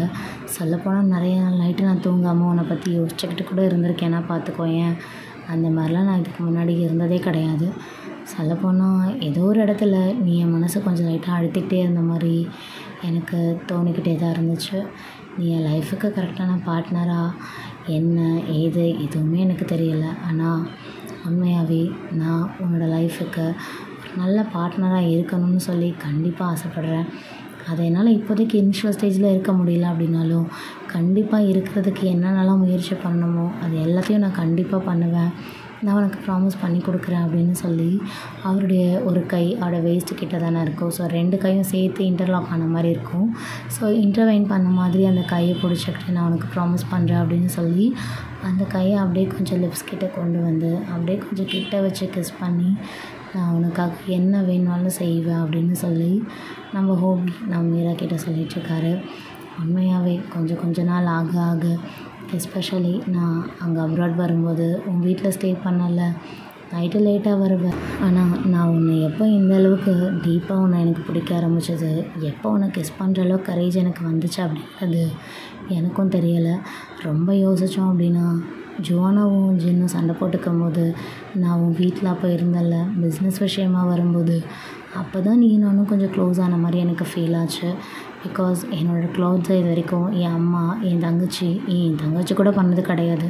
என் பாட்டி, என் வீட்டு மேடு இவங்கள தவிர வேறு யாருமே வாஷ் பண்ணதில்லை. ஆனால் ஒரு பொண்ணு புதுசாக என்னோடய க்ளோத்ஸை தொட்டு அதை எடுத்துகிட்டு போய் வாஷ் பண்ணி இந்த ட்ரெஸ்ஸோடு போடக்கூடாது, கலர் பிடிச்சிக்கும், இந்த ட்ரெஸ்ஸோடு போடக்கூடாது, அது ஏதாவது ஸ்பாயில் ஆகிடும், த்ரெட்டெல்லாம் வெளியில் வந்துடும் அப்படின்னு சொல்லி பார்த்து யோசித்து என்னோடய ஒரு பொண்ணு எனக்காக என்னோடய ட்ரெஸ்ஸை வாஷ் பண்ணது, நான் குளிக்கிறதுக்காக ஹீட்டர் போட்டு கொடுத்தது, எனக்காக அவள் சமைச்சு கொடுத்தது, காஃபி போட்டு கொடுத்தது, நான் தூங்குறதுக்கு என் பெட்டை அரேஞ்ச் பண்ணி கொடுத்ததுன்னு சொல்லி இது வரைக்கும் யாருமே என்னோடய லைஃப்பில் இதெல்லாம் செஞ்சது கிடையாது. என் அம்மா பாட்டியை தவிர என் லைஃப்பில் அதுக்கு அடுத்து எனக்காக செஞ்ச ஒரே பொண்ணுனா அது நீ தான். பிகாஸ் ஜோவானாவை நான் எந்த வேலையும் வாங்க மாட்டேன், எந்த வேலையும் அவள் எனக்கு செஞ்சாலும் எனக்கு அது பிடிக்காது, அவளை ஒரு வேலை கூட செய்யக்கூடாது அப்படின்ற மாதிரி தான் நான் வளர்த்தேன். ஆனால் நீ இதெல்லாம் செய்யும்போது ஒரு மாதிரி நல்லா இருந்துச்சு. அந்த ஃபீல் என்னால் இப்போ கூட யோசிக்கவே முடியல. அவ்வளோ ப்ளசண்ட்டாக ஃபீல் ஆச்சு. ஒரு நாளும் நான் என்ஜாய் பண்ணிச்சு. யாரோ என்னை ரொம்ப ப்ரொடெக்ட் பண்ணுற மாதிரி எனக்கு தோணிகிட்டே இருந்துச்சு. நீயும் நானும் ஒன்றும் அவ்வளோ கம்பேனியன்லாம் இல்லை, பட் ஏதோ தோணுச்சு, ரொம்ப ப்ரொடெக்டிவாக இருந்த மாதிரி இருந்துச்சு. என் தங்கச்சிக்கும் ஜின்னுக்கும் அவ்வளோ பெரிய சண்டை வரும்போது கூட நான் அவங்க பிஸ்னஸை பார்த்துக்கிறேன், நீங்கள் போங்க, இதில் ஜோவானோட லைஃப் எனக்கு ரொம்ப முக்கியம் நீ சொல்லும்போது நீ உண்மையாகவே எங்கள் ஃபேமிலி மேலே எவ்வளோ லவ் வச்சுருக்க, அந்த பாண்ட் உடஞ்சிடக்கூடாது அப்படிங்கிறதுல நீ எவ்வளோ உறுதியாக இருந்த அப்படிங்கிறத என்னால் புரிஞ்சுக்க முடியுது. எனக்கு உன் மேலே ஆரம்பத்தில் இருந்தது ஒரு சாதாரண என்ன பண்ணுறது, ஒரு பேஷண்ட்டாக போயிட்டா அவளுக்கு ஹெல்ப் பண்ணணும் அப்படிங்கிற அந்த கில்ட்டு தான் இருந்துச்சு. அதுக்கப்புறம் தான் அது கொஞ்சமாக அந்த கில்ட் அப்படியே உங்ககிட்ட வர அப்படியே நெருங்க அது அப்படியே லவ்வாக மாற ஆரம்பிச்சுதான் நினைக்கிறேன். முதல்ல சொல்லப்போனால் உங்ககிட்ட என் லவ்வை சொல்லிட்டு தான் உன்னை கிஸ் பண்ணியிருக்கணும். ஆனால் அந்த டைம் என்னால் கிஸ் பண்ணாமல் இருக்க முடியல. அதனால தான் இதுக்கு முன்னாடி எந்த பொண்ணுக்கிட்டேயும் இந்த அளவுக்கு நான் நெருங்கியும் போனது கிடையாது, எந்த பொண்ணுக்கிட்டேயும் எல்லையை மீறி நடந்துக்கிட்டதும் இல்லை. ஆனால் உங்ககிட்ட அப்படி நடந்துக்கிட்டேன் அப்படின்னா தெரியல, எனக்கே என்னால் அதை ஃபீல் பண்ண முடியல. அதை ப்ராசஸ் பண்ணுறதுக்கு எனக்கே கொஞ்சம் கஷ்டமாக தான் இருக்குது. ஆனால் நான் பண்ணலை அப்படின்னு சொல்லி நான் போய் சொல்ல மாட்டேன், நான் ஒத்துக்கிறேன், நான் தான் பண்ணேன், நான் ஆசைப்பட்டு தான் உன்னை கிஸ் பண்ணேன் அப்படின்னு சொல்லி நம்ம ஹோபி சொல்லும்போது நம்ம மீரா ஹோபியோட கையை கொஞ்சம் லேஸாக ரிலீஸ் பண்ணிவிட்டு ஆல்ரெடி இன்டர்வைன் பண்ண மாதிரி ஒரு கை இருக்கும். ஸோ அந்த கையை மட்டும் அப்படியே பிடிச்சிக்கிட்டு முன்னாடி பக்கமாக திரும்புகிறா. இவள் அப்படியே டர்ன் பண்ணி ஹோபி இப்போ நீங்கள் என்ன சொல்ல வரீங்க அப்படின்னு சொல்லி கேட்க, இதுக்கு மேலே சொல்கிறதுக்கு என்னடி இருக்கு, ஐ லவ் யூ டி, அவ்வளோதான். இந்த ஒரு வார்த்தைக்கு தானே இவ்வளோ நேரம் வெயிட் பண்ணேன், சொல்லிட்டேன், நீ சொல்லு இப்போ அப்படின்னு சொல்ல இவள் அப்படியே டைட்டாக ஹோபியை ஹக் பண்ணிக்கிறா. அவளோட நெக்கில் போய் டைட்டாக கிஸ் பண்ணுறா. அப்படியே டைட்டாக கிஸ் பண்ணிவிட்டு ஐ லவ் யூ ஹோபி, இதுக்கு முன்னாடி நான் யாரையும் லவ்வெல்லாம் பண்ணது கிடையாது, லவ் பண்ணணும்னு எனக்கு தோணுது கூட கிடையாது. சொல்லப்போனால் ஜென் பார்க்குற பையனை தான் கல்யாணம் பண்ணிக்கணும்னு கூட நினச்சிருக்கேன் நிறைய தடவை. ஆனால் இப்போது நான் உண்மையாகவே உங்களை லவ் பண்ணுறேன். எனக்கு நீங்கள் கொடுத்த கிஸ்ஸில் உங்கள் லவ் ஃபீல் ஆச்சு. நீங்கள் எனக்கு எப்படி கிஸ் பண்ணீங்கன்னு எனக்கு தெரியாது, ஆனால் நீங்கள் எனக்கு கிஸ் பண்ணும்போது எனக்கு அதில் லவ் மட்டும்தான் ஃபீல் ஆச்சு ஹோபி, ஐ லவ் யூ அப்படின்னு சொல்லி நம்ம ஹோபியோடைய சீக்ஸை அப்படியே பிடிச்சி ரொம்ப பேஷனேட்டாக அப்படின்னு சொல்லி ரொம்ப அழகாக கிஸ் பண்ணுறா. இவன் அப்படியே கிஸ் பண்ணும்போது நம்ம ஹோபியால் கண்ட்ரோலே பண்ண முடியல. அப்படியே பயங்கரமாக ஹீட்டப் ஆகுது. அவரோட இயர்ஸ்லாம் ரெட்டாக ஆரம்பிக்குது. நம்ம மீரா இதை நல்லாவே நோட்டீஸ் பண்ணுறா. இவர் டக்குன்னு அப்படியே கொஞ்சம் நம்ம மீராவை லிஃப்ட் பண்ணுறாரு. லிஃப்ட் பண்ணி அவரோட செஸ்ட்டில் அப்படியே கொஞ்சம் லைட்டாக கிஸ் பண்ண ஆரம்பிக்கிறாரு. ஹோபி அங்கே பக்கத்தில் ஒரு டேபிள் இருக்குது. அந்த டேபிள் கிட்ட அப்படியே அவளை தள்ளிகிட்டே போகிறாரு. அப்படியே அந்த வாலுக்கும் டேபிளுக்கும் நடுவில் அவளை பெயிண்ட் பண்ணுறாரு. பெயிண்ட் பண்ணுறது மட்டும் இல்லை, அப்படியே அவளோட நெக்கு அவளோட செஸ்ட்டுன்னு சொல்லி அங்கங்கே கிஸ் பண்ணிக்கிட்டே இருக்காரு. இப்படியே கிஸ் பண்ணிக்கிட்டே இருக்கும்போதே எவன்டா அது அப்படிங்கிற மாதிரி சிவபூஜையில் கரடி பூந்தா போல் நடுவில் டிங் டிங்குன்னு பெல் அடிக்குது. எவன்டா அது, சிவபூஜையில் கரடி பூந்த மாதிரி நானே இன்றைக்கி தான் முறையாக ஒரு பொண்ணை கரெக்ட் பண்ணியிருக்கேன், அது கூட பொறுக்கலை அப்படின்ற மாதிரி நம்மளுடைய ஹோபி கொஞ்சம் கடுப்பாயிடுறாரு. பார்த்தா இவர் டெலிவரி ஆல்ரெடி ஃபுட்டு ஆர்டர் பண்ணியிருப்பார்ல, ஸோ அது டெலிவரி கொடுக்க பர்சன் தான் வந்து டிங் டிங் பெல் அடிக்கிறாரு. ஸோ இவர் கரெக்டான நேரத்தில் வந்துட்டான் பார் அப்படின்னு சொல்லி இவர் வேறு வழியே இல்லை. ஸோ அந்த ஃபுட்டை வாங்கிறதுக்காக வெளியில் போகிறாரு. இவர் கொஞ்சம் கூட யோசிக்கலாம், அப்படியே பர்ஸ்லேருந்து காசை எடுத்து போடா முதல்ல இங்கேருந்து அப்படிங்கிற மாதிரி ஆல்மோஸ்ட் அவரை விரட்டியே விடுறாரு. நம்ம ஹோபியும் சரி ஓகே அப்படிங்கிற மாதிரி அந்த டெலிவரி பர்சனை காசை வாங்கிட்டு அங்கேருந்து போக நம்ம ஹோபி திரும்பியும் டோரை நல்லா இழுத்து அடைச்சிட்றாரு. இவர் இழுத்து அடைச்சிட்டு அந்த கேரி பேக்கை கொண்டு போயிட்டு அப்படியே அங்கே டைம் டேபிளில் வச்சுட்டு அங்கே மீரா இன்னமும் அந்த வாலில் பின் பண்ண மாதிரி அங்கேயே தான் நிற்கிறா. ஸோ இவர் திரும்பியும் அந்த வால் பின் பண்ண இடத்துக்கு திரும்பவும் போகிறாரு. இவர் விட்டதை அப்படியே கண்டினியூ பண்ணுறா அப்படிங்கிற மாதிரி நெக்கில் பயங்கரமாக கிஸ் பண்ணுறாரு.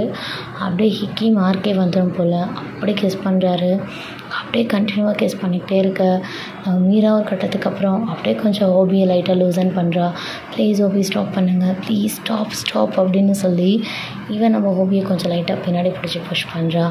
என்ன பண்ணுறீங்க ஹோபி, ஹாலில் இருக்கோம் அப்படின்னு சொல்ல, இப்போ தான் வீட்டில் யாருமே இல்லையே அப்படின்னு சொல்ல, வீட்டில் யாரும் இல்லைனா அதுக்காக ஹால்லேயே வா அப்படின்னு சொல்ல நம்மளோட ஹோபி அப்போ உனக்கு ஓகேவா அப்படின்னு சொல்லி கேட்குறாரு.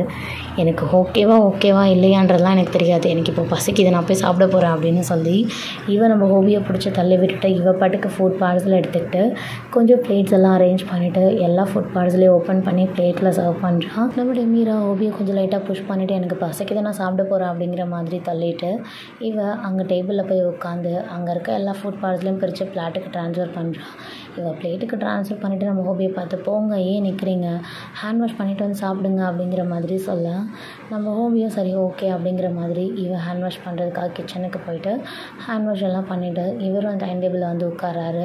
நம்ம மீரா பக்கத்தில் இருக்க சேரில் தான் இவரும் வந்து உட்காராரு. இப்படி உட்காந்து உட்கார என்னால் இப்போ கையிலலாம் சாப்பிட முடியாது அப்படிங்கிற மாதிரி சொல்ல நம்மளுடைய மீரா ஏன் என்னாச்சு, சாப்ஸ்டிக்கில் சாப்பிடுங்களேன் அப்படின்னு சொல்ல, சாப்ஸ்டிக்லாம் எனக்கு வேண்டாம், எனக்கு மதியம் நீ எனக்கு ஃபீட் பண்ணல அதே மாதிரி எப்பயும் ஃபீட் பண்ணுறியா, பிகாஸ் அப்போது அவசரமாக சாப்பிட்டேன், இப்போ நிறைய டைம் இருக்குது பொறுமையாக சாப்பிட்லாம் அப்படின்னு சொல்ல நம்மளுடைய மீரா சரி ஓகே நான் ஃபீட் பண்ணுறேன், ஆனால் நீங்கள் வேறு எதுவும் என்ன பண்ணக்கூடாது அப்படின்னு சொல்ல, சீச்சி அதெல்லாம் பண்ண மாட்டேன், ஐ எம் வெரி டீசென்ட் கை அப்படின்னு சொல்ல, உங்கள் டீசென்சி எதாவது கொஞ்சம் நேரத்துக்கு முன்னாடி பார்த்தனே அப்படின்னு சொல்ல நம்மளுடைய மீரா கிட்டே நம்ம போய் பார்த்தியா உனக்கு அப்போ பிடிச்சி தானே நான் உனக்கு கிஸ் பண்ணேன் அப்படின்னு சொல்லும்போது நம்மளுடைய மீரா ஹோபி கிட்ட அப்படியெல்லாம் ஒன்றும் இல்லை சும்மா தான் சொன்னேன், உட்காருங்க ஃபீட் பண்ணுறேன் அப்படின்னு சொல்லிட்டு இவளும் நம்மளுடைய மீராக்கும் நின்றுட்டே நம்ம ஹோபிக்கு ஃபீட் பண்ணுறான்.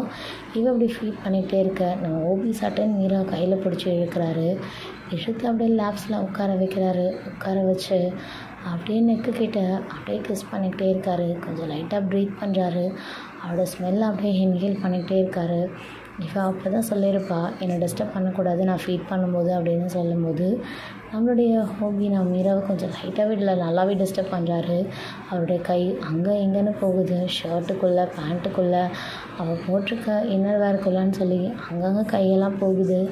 அவளுக்கு ஒரு மாதிரி ஷையாக ஆரம்பிக்குது. ப்ளீஸ் ஹோபி கையை வச்சுட்டு சும்மா இருங்க, இப்போ சாப்பிட போகிறீங்களா இல்லையா, நான் எழுந்திரிச்சு போயிடுவேன் அப்புறம் அப்படின்னு சொல்ல, நம்மளுடைய மீரா கிட்ட நம்ம ஹோபி சரி நான் எதுவும் பண்ணல நீ ஊட்டு அப்படின்னு சொல்ல, இவளும் அப்படியே பொறுமையாக ஹோபிக்கு ஃபீட் பண்ணிக்கிட்டே இருக்கா. இதுக்கு நடுவில் ஹோபியும் அப்பப்போ அவளோட கையால் எடுத்து நான் மீராக்கு ஃபீட் பண்ணேன், அவளும் சாப்பிட்றா. ஸோ இப்படியே கொஞ்சம் நேரம் போலாம் ஆகுது. 2 பேரும் ஆல்மோஸ்ட் சாப்பிட்டு முடிக்கிறாங்க. சாப்பிட்டு முடிக்கிறதுக்குள்ளே ஹோபி அவ்வளோ சைட்டாக பண்ணியிருக்காரு.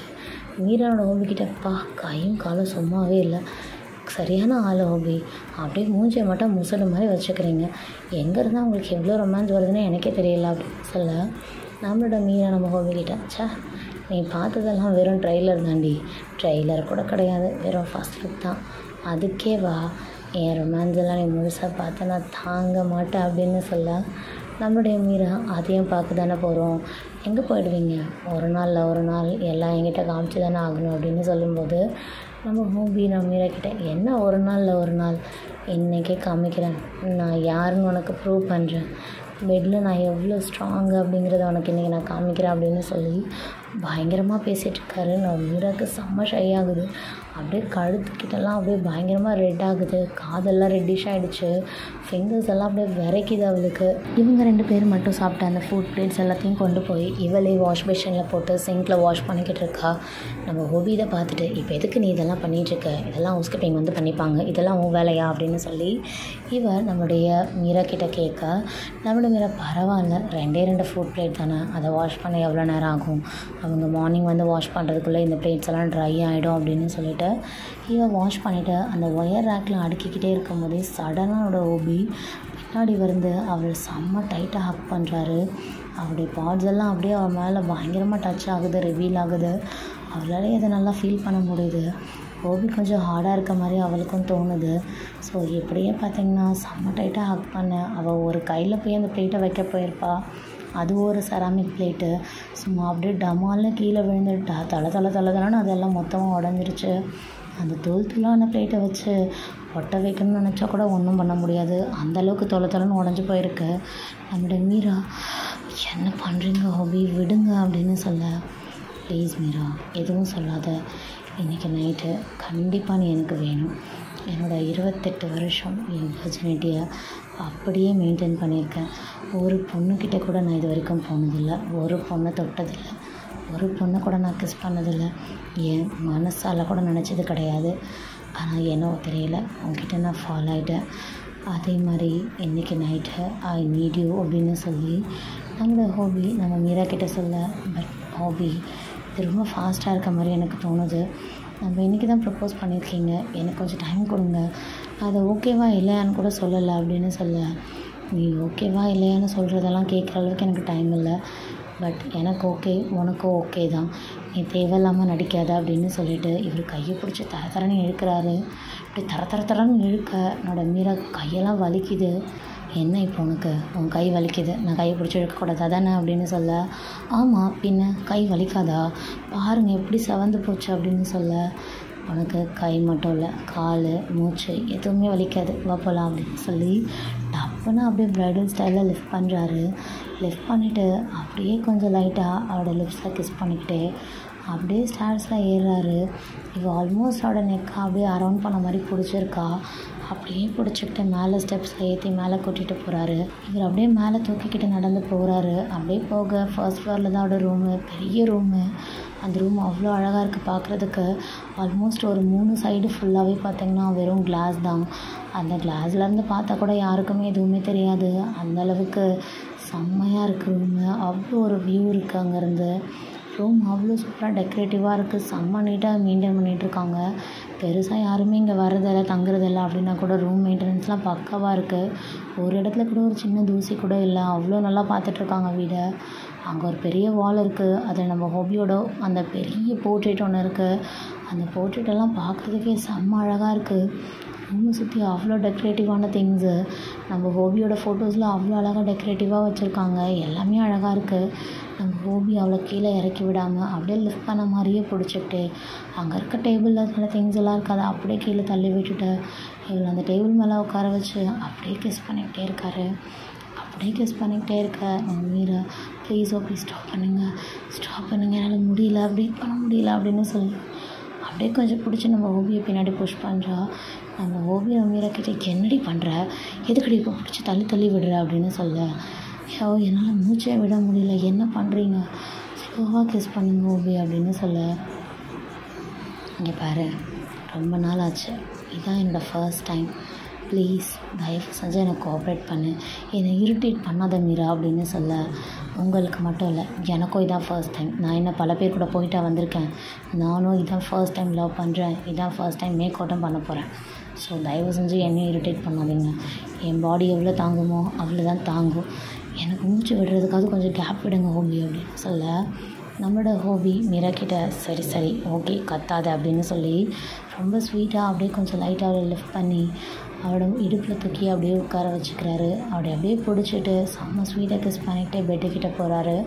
பெட்டில் அப்படியே உட்காந்துக்கிட்டே அவளை கிஸ் பண்ணிக்கிட்டே இருக்காரு. அவளுடைய காலர் போன், அவளுடைய நெக்கு, அவளோட லிப்ஸு அப்படின்னு சொல்லி ஜாலைன் அப்படியே ஒரே மாதிரி அப்படியே ஸ்வீட்டாக மயங்கிற மாதிரி கிஸ் கொடுக்குறாரு. அந்த கிஸ்லாம் அப்படியே கொஞ்சம் லைட்டாக மூழ்கி போக ஆரம்பிக்கும் போது அவரோட கை கொஞ்சம் இடத்துல இல்லை எல்லா இடத்துலையும் ப்ளே பண்ண ஆரம்பிக்குது. அவள் எக்ஸ்பெக்ட் பண்ணாத டைமில் அப்படியே அவள் டிஷர்ட்குள்ளே கையை இன்சர்ட் பண்ணி அவளோட செஸ்ட்டை கொஞ்சம் லைட்டாக அப்படியே ப்ரெஸ் பண்ணும்போது அப்படிங்கிற மாதிரி ஷாக் கொடுக்குறா. அந்த ஷாக்கில் இவள் அப்படியே ஷாக் ஆகும்போது அந்த டைமில் அவள் லிப்ஸ் ஓப்பன் ஆகும். அந்த டைமில் நம்ம ஹோபி இன்னும் பேஷனேட்டாக டங் செட் பண்ணி செம்மையாக கிஸ் பண்ணுறாரு.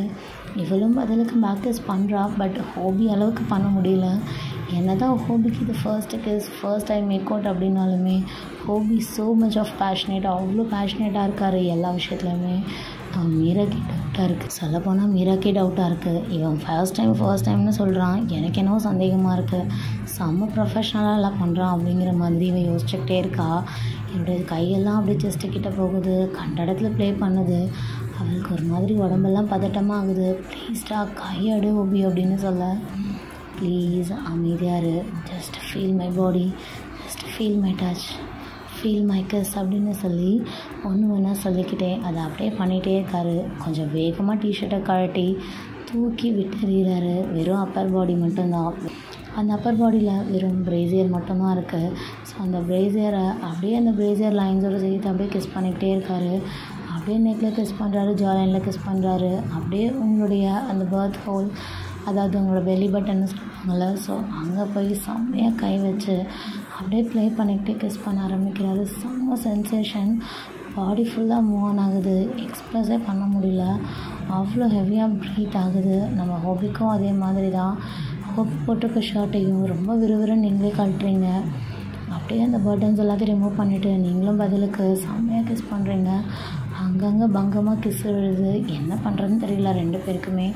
அவ்வளோ ஹெவியான ஒரு சென்சேஷன். ஸோ அப்படியே கொஞ்சம் மூவ் ஆன் ஆகுது. அப்படியே பெட் மேலே அவங்கள ஃபோல்ட் பண்ணுறாரு. ஃபோல்ட் பண்ணிவிட்டு அப்படியே அவளும் கிளைம்ப் ஆகி கொஞ்சமாக அப்படியே உங்களுடைய செஸ்ட்டு, உங்களுடைய ஸ்டொமக், அப்டமன், உங்களோட பெல்லி பட்டன் அப்படியே சொல்லி கொஞ்சமாக அப்படியே கீழே பேண்ட் ஏரியாவுக்கு வராரு. உங்களோட லோவர் பாடியில் ஒரு பேண்ட்டும் எல்லாமே போட்டிருக்கீங்க. அப்படியே கொஞ்சம் பேண்ட்டை கொஞ்சம் லைட்டாக லிஃப்ட் பண்ணுறாரு. லிஃப்ட் பண்ணும்போது என்னுடைய மீரா அப்படியே கொஞ்சம் லைட்டாக கையை வச்சு ப்ளீஸ் ஹோபி வேண்டாம் அப்படிங்கிற மாதிரி இதை ஸ்டாப் பண்ண என்னுடைய மீரா. நம்ம ஹோபி நான் மீரா கிட்ட ப்ளீஸ் ஸ்டாப் பண்ணாதடி, இதுக்கு மேலே என்னால் முடியாது, ஆல்ரெடி ரொம்ப டைட் ஆகிட்டேன், இதுக்கு மேலே முடியாது, நீயா ஓகேன்னு சொல்லி கோஆப்ரேட் பண்ணனா மைல்டாக இருக்கும், இல்லைனா ரொம்ப வைல்டாக இருக்கும், அதுக்கு அப்புறம் நீ என்ன ரிக்ரெட் பண்ணக்கூடாது அப்படின்னு சொல்லிட்டு பேண்ட்டை அப்படியே பிடிச்சி சராக்குன்னு உருவிடுறாரு. அப்படியே குழந்தைக்கு பயங்கர ஷாக்கு. மேலே வெறும் பிரேசியரும் கீழே வெறும் பேண்டீஸ் மட்டும்தான் இருக்குது. ஓ மை காட் அப்படின்ற மாதிரி செம்ம ஷாக்கு. அப்படியே லிட்ரலாக பயந்துட்டா. அப்படியே பதாக்குன்னு பார்க்கும்போது அவளால் முடியல. கையை வச்சு ப்ளே பண்ணிக்கிட்டே அப்படியே கொஞ்சம் அவளுடைய அப்பர் பாடியை டச் பண்ணுறாரு. ஹார்டராக இருக்குது. அப்படியே பாடி ஃபுல்லாக மூவ் ஆன் ஆகுது. நம்மளோட ஹோபி அப்படியே கொஞ்சம் லைட்டாக நம்ம மீரா மேலே கிளைம் பண்ணுறாரு. அப்படியே ஓவர் ஆகி அவருடைய நெக்கு கிட்ட அவரோட காது கிட்ட அப்படியே கொஞ்சம் லைட்டாக லிக் பண்ணிக்கிட்டே கிஸ் பண்ணிக்கிட்டே I am getting harder Meera அப்படின்னு சொல்லும்போது அவரோட மீராவும் எனக்கும் அப்படி தான் இருக்கு ஹோபி, ப்ளீஸ் மேக் இட் ஸ்லோ அப்படின்னு சொல்ல I will try my best அப்படின்னு சொல்லிட்டு அவரோட லோவர் பேண்ட் கிட்டே இருந்து அப்படியே சரக்குன்னு அவரோட பேண்டீஸை அப்படியே ரிமூவ் பண்ணுறாரு. செம்ம ஹார்டான ஒரு நைட்டு, வேறு மாதிரி வைல்டாக ஒரு மேக் அவுட் பண்ணுறாரு. இதுதான் ஃபர்ஸ்ட் டைம் 2 பேருக்குமே. பட் ஸ்டில் அந்த மேக் அவுட் வேறு மாதிரி இருக்குது, சும்மா வெறித்தனமாக இருக்குது. ஆல்மோஸ்ட் சீட் பண்ணி ஒரு 5 to 6 ரவுண்ட்ஸ் ரன் பண்ணியிருக்காரு. நம்ம மீரா சுத்தமாக ஃபெயிண்ட் ஆகிட்டா, அவரோட பாடியில் கொஞ்சம் கூட எனர்ஜி இல்லை, வேறு மாதிரி டயர்ட் ஆகிட்டாங்க. ஸோ அந்த டயர்ட்னஸை என்னன்னு சொல்கிறது, 2 பேருக்குமே அவ்வளோ ப்ளஷர். அந்த வீடு ஃபுல்லாக அவங்களோட 2 பேரோட கத்துற சவுண்டு மட்டும்தான் கேட்குது. ஒரு பொண்ணை ஒரு பையன் பயங்கரமாக கத்த வச்சு அழ வைக்கிறான் நார்மலாக இருக்கும்போது அப்படின்னா அது ரொம்ப பெரிய தப்பு. ஆனால் அதுவே பெட்டில் பயங்கரமாக ஸ்க்ரீம் பண்ண வைக்கிறான் அப்படின்னா அது வேறு மாதிரியான ஒரு ப்ளஷர் இல்லையா? ஸோ அவள் அதுதான் பண்ண வைக்கிறாரு ஹோபி. இவன் நார்மலாக கோபத்தில் கத்துவா, ஆனால் இப்போது வேறு மாதிரி ஒரு ப்ளஷரில் கத்துறா. ஸோ வேறு லெவலில் ஸ்க்ரீன் பண்ணுறா. அப்படியே அந்த ரூமே அலறுது. அந்த ரூமுக்கே சவுண்ட் ப்ரூஃப் போடணும் போல் அவ்வளோ சவுண்டாக மூவ் பண்ணுறா. இவ்வளோ சவுண்டாக மூவ் பண்ணிக்கிட்டே இருக்க நம்ம ஹோபிக்கு இன்னும் ஹைப் ஆகுது. இதோட மார்னிங் சவுண்ட் டேர்ன் ஆன் பண்ணிக்கிட்டே இருக்குது. ஸோ டேர்ன் ஆன் ஆக அந்த மேக் அவுட் செஷன் இன்னும் வைல்டாகிக்கிட்டே இருக்குது. ஸோ 6 to 7 ரவுண்ட்ஸ் போய்கிட்டே இருக்கு, கவுண்டே இல்லை. நான் மீரா ஒரு கட்டத்துக்கு மேலே முடியலை, என்னால் முடியல, இறங்கு ஹோபி வலிக்குதுன்னு சொல்லி கத்த ஆரம்பிக்கிறா. அப்படி கத்த ஆரம்பிக்கும் போது தான் நம்ம ஹோபி கான்ஷியஸ்க்கே வராரு. முடியலடி அப்படிங்கிற மாதிரி அவன் மேலேயே அப்படியே அதே பொசிஷனில் அப்படியே கொஞ்சம் படுத்திருக்காரு. நம்ம ஹோபி இறங்குடா, செம்ம வெயிட்டாக இருக்க, வெயிட்டெல்லாம் என் பாடி தாங்காது அப்படின்னு சொல்ல அடி பாவி, எவ்வளோ நேரம் எவ்வளோ வண்டி ஓட்டியிருக்கேன், ஆனால் நீ என்னடானா இப்போ போய் என் வெயிட்டை தாங்க மாட்டேன்னு சொல்கிறேன்.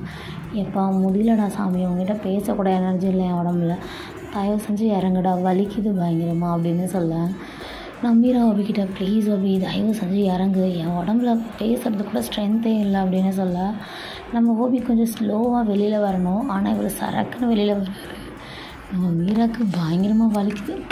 படுபாவி, என்னடா கம்முனாட்டி இப்படியாடா ஒரு பொறுமையாக வெளில எடுக்க மாட்டியாடா, வலி உயிரே போகுதுடா அப்படின்னு சொல்ல சாரிடி, கொஞ்சம் ஸ்லோவாக தான் பண்ண ட்ரை பண்ணேன், கொஞ்சம் வேகமாக வெளில வந்துட்டேன், சாரி அப்படின்னு சொல்லிட்டு அப்படியே கொஞ்சம் பொறுமையாக அவரோட பாடிக்கிட்ட இருந்து அப்படியே பக்கத்தில் வந்து படுக்கிறாரு. அப்படியே செம்மையாக மூச்சு அடைக்குது 2 பேருக்கும். அப்படியே பயங்கரமாக மூச்சு வாங்கிட்டே இருக்காரு. இவ்வளோ மூச்சு வாங்குது, அப்போதாவது அடங்குறியா நீங்கள் அப்படின்னு சொல்லி நம்ம மீரா பார்த்து நம்ம ஹோபி செம்ம ஹாட்டாக இருக்கடி, நீ இவ்வளோ ஹாட்டுன்னு எனக்கு இப்போ தான் தெரிஞ்சது. இதுக்கு முன்னாடி நிறைய தடவை பார்த்துருக்கேன், பட் இப்படி வேறு லெவல், என்னால் முடியல, சுத்தமாக கண்ட்ரோலே பண்ண முடியல. இன்னும் 2 ரவுண்ட் போகலாமா அப்படின்னு சொல்லி கேட்க செருப்பு பிடிச்சிடும் நாயே. இதுக்கப்புறம் ரவுண்டுக்கு என் பக்கத்தில் வந்தேன்னா கொன்றுவேன், வலிக்குதுடா வயிறுலாம் கால்லாம் வலிக்குதுடா அப்படின்னு சொல்ல வலிக்க தான் செய்யும். ஃபர்ஸ்ட் டைமில் அப்படி தான் இருக்கும்.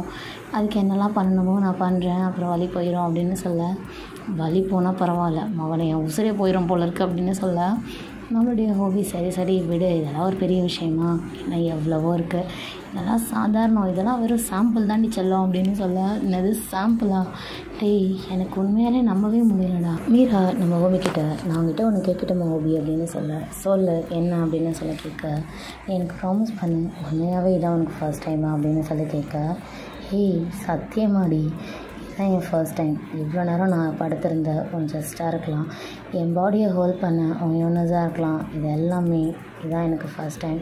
இது வரைக்கும் எந்த பொண்ணையும் நான் டச் பண்ணதில்லை, கிஸ் பண்ணதில்லை, என் பக்கத்தில் கூட வர அலோவ் பண்ணதில்லை. என் பக்கத்தில் வந்த ஒரே பொண்ணுனா அது நீ மட்டும்தான். ஒரு பொண்ணு ஸ்டே பண்ணியிருந்த ஒரே வீட்டில் நான் ஸ்டே பண்ணியிருந்தேன் அப்படின்னா அது உன் கூட மட்டும்தான். உன் கூட இருந்த கம்ஃபர்ட் வேறு யார் கூட எனக்கு இருந்ததே கிடையாதுடி. நான் கூட நிறைய சண்டை போட்டிருக்கேன், ஆனால் அந்த சண்டை ஒரு மாதிரி நல்லா இருக்கும்டி, ஒரு மாதிரி ப்ளசண்ட்டான மாதிரி தான் நான் ஃபீல் பண்ணியிருக்கேன். அதே மாதிரி தான் இந்த விஷயமும் என் லைஃப்பில் நான் பண்ண முதல் நல்ல விஷயம். என் லைஃப்பில் இந்த மாதிரி எந்த விஷயமும் இதுக்கு முன்னாடி நடந்து கிடையாது, இதுதான் என்னோடய ஃபர்ஸ்ட் டைம். நான் வேணா ப்ராமிஸ் பண்ணி சொல்கிறேன், நீ எப்படி ஸ்க்ரீன் பண்ணியோ அதே மாதிரி தான் அந்த ப்ளஷரில் நானும் நல்லாவே ஸ்க்ரீன் பண்ணியிருக்கேன். செம்ம சாட்டிஸ்ஃபைடான ஒரு நைட், இந்த ஹாட்டான நைட். இதுக்கப்புறம் நிறைய தடவை எனக்கு வேணும் ஆசையாக இருக்குது. I am addicted to your பாடின்னு நினைக்கிறேன் அப்படின்னு சொல்ல, நம்மளுடைய மீரா ஹோபியோட செஸ்ட்டில் பட்டுன்னு ஒரு அடி அடிக்கிறா. என்னோடய ஹோபி ஏடி படித்தா அப்படின்னு சொல்ல கேட்க, பின்ன எப்போ பார்த்தாலும் இப்படியே பேசிக்கிட்டு இருக்காது, பூத வாயை மூடுடா அப்படின்னு சொல்ல, இதுக்கே இப்படியா, இன்னும் நிறையா இருக்குது அப்படின்னு சொல்லும்போது நம்ம மீரா நம்ம ஹோபி பக்கமாக திரும்பி அவரோட செஸ்ட்டில் படுத்துக்கிறா. இவரும் சேர்த்து டைட்டாக ஹக் பண்ணிக்கிறாரு. பட் இது இப்படியே கண்டினியூ ஆகணும் அப்படின்னா நீ இதை பற்றி ஜென்கிட்ட பேசணும், என்ன நீ கல்யாணம் பண்ணிக்கணும் அப்படின்னு சொல்ல, நம்மளுடைய ஹோபி என்னது கல்யாணம் பண்ணணுமா, என்னடி கல்யாணம்ன்ற அப்படின்னு சொல்ல, மீரா சட்டுன்னு எழுந்திரிச்சு உட்கார்றா. இவ டக்குன்னு உட்கார நம்மளுடைய ஹோபி சும்மா சொன்னடி, வா படு, ஒன்றும் இல்லை, அதெல்லாம் எப்படி பண்ணாமல் போவேன், நான் உனக்கு ப்ராமிஸ் பண்ணி கொடுக்குறேன், என் லைஃப்பில் என்னோடய ஒய்ஃபாகவும் என் பெட்டில் இருக்க பார்ட்னராகவும் என்னோடய லைஃபோட பார்ட்னராகவும் நீ மட்டும்தாண்டி இருக்க போகிற, அதனால தான் கான்ஃபிடெண்ட்டாக இறங்கியிருக்கேன். எனக்கு எப்பவுமே முடியாதுன்னு நினைக்கிற ஒரு விஷயத்த நான் செய்ய மாட்டேன். என்னால் எதெல்லாம் முடியும் நான் நினைக்கிறேனோ அதை நான் நிச்சயமாக செய்வேன். சொல்லப்போனால் நீ நானும் லவ் பண்ணுறோம் அப்படிங்கிற மாதிரி ஒரு ஹிண்ட்டை ஏற்கனவே உங்கள் அண்ணன் காதில் நான் போட்டு தான் வச்சுருக்கேன். கண்ணதை மறக்காமல் இருந்திருந்தான் அப்படின்னா கண்டிப்பாக இன்னும் எண்ணி ஒரு மாதத்தில் உன் கல்யாணத்தில் உன் கழுத்தில் நான் தாலியை கட்டி சீக்கிரமாக உன்னை எங்கேருந்து கூட்டிகிட்டு போயிடுவேன் அப்படின்னு சொல்ல, நம்மளுடைய மீரா ஹோபியோட டைட்டாக ஹக் பண்ணிட்டோட செஸ்ட்டில் கிஸ் பண்ணுறா. ஹோபியோட ஃபோர்ஹெட்டில் ஒரு ஸ்வீட்டான ஒரு கிஸ் கொடுத்து, இங்கே பாரு, இதுக்கப்புறம் என் லைஃப் உன் கூட தான், உனக்கு என்ன வேணாலும் அதை நீ என்கிட்ட கேட்கலாம், அதே மாதிரி தான் நானும், எனக்கு உங்ககிட்ட எந்த ஒரு க்ளோசிங்ஸும் இருக்காது, நான் எதையும் உங்ககிட்டேருந்து மறைக்க மாட்டேன், நீயும் அதே மாதிரி தான் என்கிட்ட எதையும் மறைக்கக்கூடாது. ஹோபி நம்ம மீரா கிட்ட நீ எனக்கு ஒரு ப்ராமிஸ் பண்ண மீரா அப்படின்னு சொல்ல, நம்மளுடைய மீராவும் என்ன ப்ராமிஸ் அப்படின்னு சொல்ல கேட்குறா. நீ முதல்ல பண்ணு, நான் சொல்கிறேன் அப்படின்னு சொல்ல, எதுவும் இடக்கூடமாக கேட்க மாட்டல அப்படின்னு சொல்ல, சிச்சி அப்படிலாம் கேட்க மாட்டேன், நீ ப்ராமிஸ் பண்ணு அப்படின்னு சொல்லும்போது இவெல்லாம் ப்ராமிஸ் பண்ணிடுறா. இங்கே பாரு, என் லைஃப்பில் நான் ரொம்ப அதிகமாக நம்புறது ரொம்ப நிறைய பேர்லாம் கிடையாது, ரொம்ப கம்மி பீப்புள்ஸ் தான். அதில் இப்போ நான் முதல்ல நம்ப போகிற முதல் பர்சன் அது நீ தான். You are my trustworthy. So என் லைஃப்பில் எனக்கு என்ன வேணுனாலும், எந்த சுச்சுவேஷன்லையும், நான் எவ்வளோ கஷ்டத்தில் இருந்தாலும் எவ்வளோ சந்தோஷத்தில் இருந்தாலும் அதை நான் ஷேர் பண்ணி முதல்ல ஓடி தேடி வர ஒரு இடம் நான் அது நீயாக தான் இருப்பேன். அதே மாதிரி தான் நீயே இருக்கணும்னு நான் எதிர்பார்க்குறேன். என் லைஃப்பில் எனக்கு என்ன வேணுனாலும் நான் உன்னை தேடி வர மாதிரி, உன் லைஃப்பில் உனக்கு என்ன வேணுனாலும் என்னை முதல்ல தேடி வரணும். உன் மனசுக்குள்ளே எதையும் வச்சு நீ அழுத்திக்கக்கூடாது, எதை நினச்சோ வருத்தப்படக்கூடாது. உன் மனசுக்குள்ளே ஏதாவது ஒன்று அழுத்துதுன்னு தோணுச்சுன்னா அதை முதல்ல கொண்டு வந்து என்கிட்ட கொடுத்துடணும், அதை நான் பத்திரமா பார்த்துக்குவேன், அதை நினச்சி நீ வருத்தப்படக்கூடாது. புரியுதா? இது வரைக்கும் நீ வாழ்ந்த லைஃப் அப்படிங்கிறது வேறு, இதுக்கப்புறம் என் கூட வாழப்போகிற லைஃப் டோட்டலாக வேறையாக இருக்கணும். வெறும் ஹாப்பினஸை மட்டுமே தான் நீ ஃபீல் பண்ண நான் எக்ஸ்பெக்ட் பண்ணுறேன். நான் அதை மட்டும் கொடுத்தாதான் நான் உனக்கு ஒரு சரியான ஹஸ்பண்டாக இருக்கணும்னு எனக்கு தோணுது. நான் எப்படி உனக்கு ஒரு நல்ல ஹஸ்பண்டாக இருக்கணும்னு சொல்லி ஆசைப்படணும், அதே மாதிரி தான் நீ எனக்கு ஒரு நல்ல ஒய்ஃபாலாம் இருக்கணும்னு அவசியம் கிடையாது. நீயாகவே இரு, அதுவே எனக்கு போதும். நீயாகவே இருந்தாலே எனக்கு அதுவே ஒரு பாதிக்கு பாதி சாட்டிஸ்ஃபேக்ஷன் தாண்டி. நான் உனக்கு ஒரு நல்ல ஹஸ்பண்டாக இருப்பேன் அப்படிங்கிறது நான் உனக்கு ப்ராமிஸ் பண்ணி சொல்கிறேன். உன் லைஃப்பில் உனக்கு என்னெல்லாம் பண்ணணும்னு ஆசை இருக்கோ அது எல்லாத்தையும் செய்கிறதுக்கு உனக்கு எல்லா பெர்மிஷனும் நான் கொடுப்பேன். அது கூட நின்று நான் சப்போர்ட் பண்ணுவேன். எனக்கு எப்போயாவது கோவம் வந்துச்சுன்னா என்கிட்ட நீ சண்டை போடலாம். அந்த சண்டையை எப்படியெல்லாம் சமாதானப்படுத்தணும் அப்படின்னு சொல்லி யோசிச்சு நான் உன்னை சமாதானப்படுத்துவேன். அடிக்கடி ரொமான்ஸ் பண்ணுவேன், அப்பப்போ கிச்சனில் கட்டி பிடிப்பேன், அங்கங்கே கடிச்சு வைப்பேன், அங்கங்கே உனக்கு பைட்டிங் மார்க்ஸு ஹெக்கி இதெல்லாம் இருக்க தான் செய்யும், அடிக்கடி வரும். அதெல்லாம் ஒரு பெரிய விஷயமா நீ எடுத்துக்கக்கூடாது, புரியுதா அப்படின்னு சொல்லி நம்ம ஹோபி நம்ம மீரா கொஞ்சம் ப்ளஷ் பண்ண வைக்கிற மாதிரியே பேசிக்கிட்டே இருக்காரு. நம்ம ஹோபிக்கிட்ட மீரா போதுண்டா பேசிக்கிட்டே இருக்காது, நம்ம ஹோபிக்கிட்ட போதுண்டா சும்மா பேசிக்கிட்டே இருக்காதப்பா, செமையாக ப்ளஷ் ஆகுது, நீ இப்படியெல்லாம் பேசுவேன்னு எனக்கு இப்போ தாண்டா தெரியுது, நீ இவ்வளோ ரொமான்ஸா அப்படின்னு சொல்ல, ரொமான்ஸ்லாம் நல்லா தான் வரும், என்ன யாருக்கிட்டையும் பெருசாக காமிக்க மாட்டேன், எனக்கு பிடிச்சவங்ககிட்ட மட்டும் தான் காமிக்கணும்னு நினச்சேன், அது நீயாக தான் இருக்க, அதான் உங்ககிட்ட காமிக்கிறேன் அப்படின்னு சொல்ல, நம்மளுடைய மீரா ஹோபிக்கிட்ட ஆமாம் நாளைக்கு நீ ஊருக்கு போறியா அப்படின்னு சொல்லி கேட்குறா. ஆமாம் நாளைக்கு ஈவினிங் நான் கிளம்புறேன், பட் டோன்ட் வரி, நான் போயிட்டு சீக்கிரமாக வருவேன், நிறைய ஒர்க் இருக்குது, இங்கேயும் கொஞ்சம் ப்ராஜெக்ட் இருக்குது, அங்கேயும் கொஞ்சம் ப்ராஜெக்ட் இருக்குல்ல, ஸோ கண்டிப்பாக நான் வருவேன் அப்படின்னு சொல்ல, நம்மளுடைய மீரா நம்ம ஹோபிக்கிட்ட எங்கேயும் உனக்கு ப்ராஜெக்ட் இருக்கா அப்படின்னு சொல்ல, ஆமாம் இன்றைக்கி மதியம் சைன் பண்ணோம்ல அந்த மீட்டிங்லாம் யார் பார்க்குறது அப்படின்னு சொல்ல, கவலைப்படாது அது எல்லாத்தையும் பொண்டாட்டியை நான் பார்த்துக்கிறேன் அப்படின்னு சொல்லும்போது நம்மளோட ஐயோ பொண்டாட்டியா வேறு லெவல் ரீ, இந்த வார்த்தையை கேட்கும்போது இப்போவே கழுத்தில் தாலை கட்டி கையோடு கூட்டிகிட்டு போயிடணும்னு தோணுது. என்ன பண்ணுறது, அதான் அவங்க அண்ணன் வெளில இருக்கானே, அவனை எப்படி சமாதானப்படுத்தி கல்யாணம் பண்ணோம்ல, கொஞ்சம் டைம் ஆகும், வேறு வழி இல்லை அப்படிங்கிற மாதிரி சொல்ல, நம்மளுடைய மீரா ஹோபிக்கிட்ட என்ன தான் என் அண்ணன் உனக்கு ஃப்ரெண்டாக இருந்தாலும் இப்போது என் அண்ணன்கிட்ட நீ என்ன பொண்ணு கேட்கணும், பார்க்கலாம் என்னெல்லாம் பார்க்கலாம் ஹோபி இன்னும் என்னெல்லாம் நடக்குதுன்னு சொல்லி நீ எப்படியெல்லாம் என்ன கெஞ்சி கல்யாணம் பண்ணுறேன்னு பார்ப்போம் அப்படின்னு சொல்ல, நான் ஏன்டி கெஞ்சணும், என் தங்கச்சி உங்கள் அண்ணனுக்கு கொடுத்துருக்கேன், உன் தங்கச்சியை கொடுன்னு சொல்லி நான் கண்டிப்பாக கேட்பேன். உங்கள் அண்ணன் கொடுக்க மாட்டேன்னு சொன்னானா அவனோட வீக்னஸ் என் தங்கச்சி கூட்டிகிட்டு போயிடுவேன் அப்படின்னு சொல்ல, நம்மளுடைய ஜோவானா நம்மளுடைய மீரா டக்கு நம்மளுடைய ஹோபியோட ஷோல்டரை டப்புன்னு ஒரு அடி அடிக்கிறா. அடியே ஏன்டி சும்மா சும்மா அடிச்சுக்கிட்டே இருக்க அப்படின்னு சொல்ல, பின்ன என் அண்ணன்கிட்ட இருந்து என் அண்ணனோட பொண்டாட்டியை பிரித்து கூட்டிகிட்டு போயிடுவேன்னு சொல்கிறேன், எவ்வளோ திமிரு உனக்கு அப்படின்னு சொல்லி கேட்க, சும்மா சொன்னேன்டி, அவன் எப்படியும் நோலாம் சொல்ல மாட்டான், ஏற்கனவே கொஞ்சம் லைட்டாக அவங்க அண்ணனுக்கு இன்ட்டு கொடுத்து தான் வச்சுருக்கேன், பெருசாக எதுவும் பிரச்சனை வராதுன்னு நினைக்கிறேன், சரி விடு அப்படியே பிரச்சனை வந்தாலும் சமாளிச்சிடலாம், ஒன்றும் பிரச்சனை இல்லை.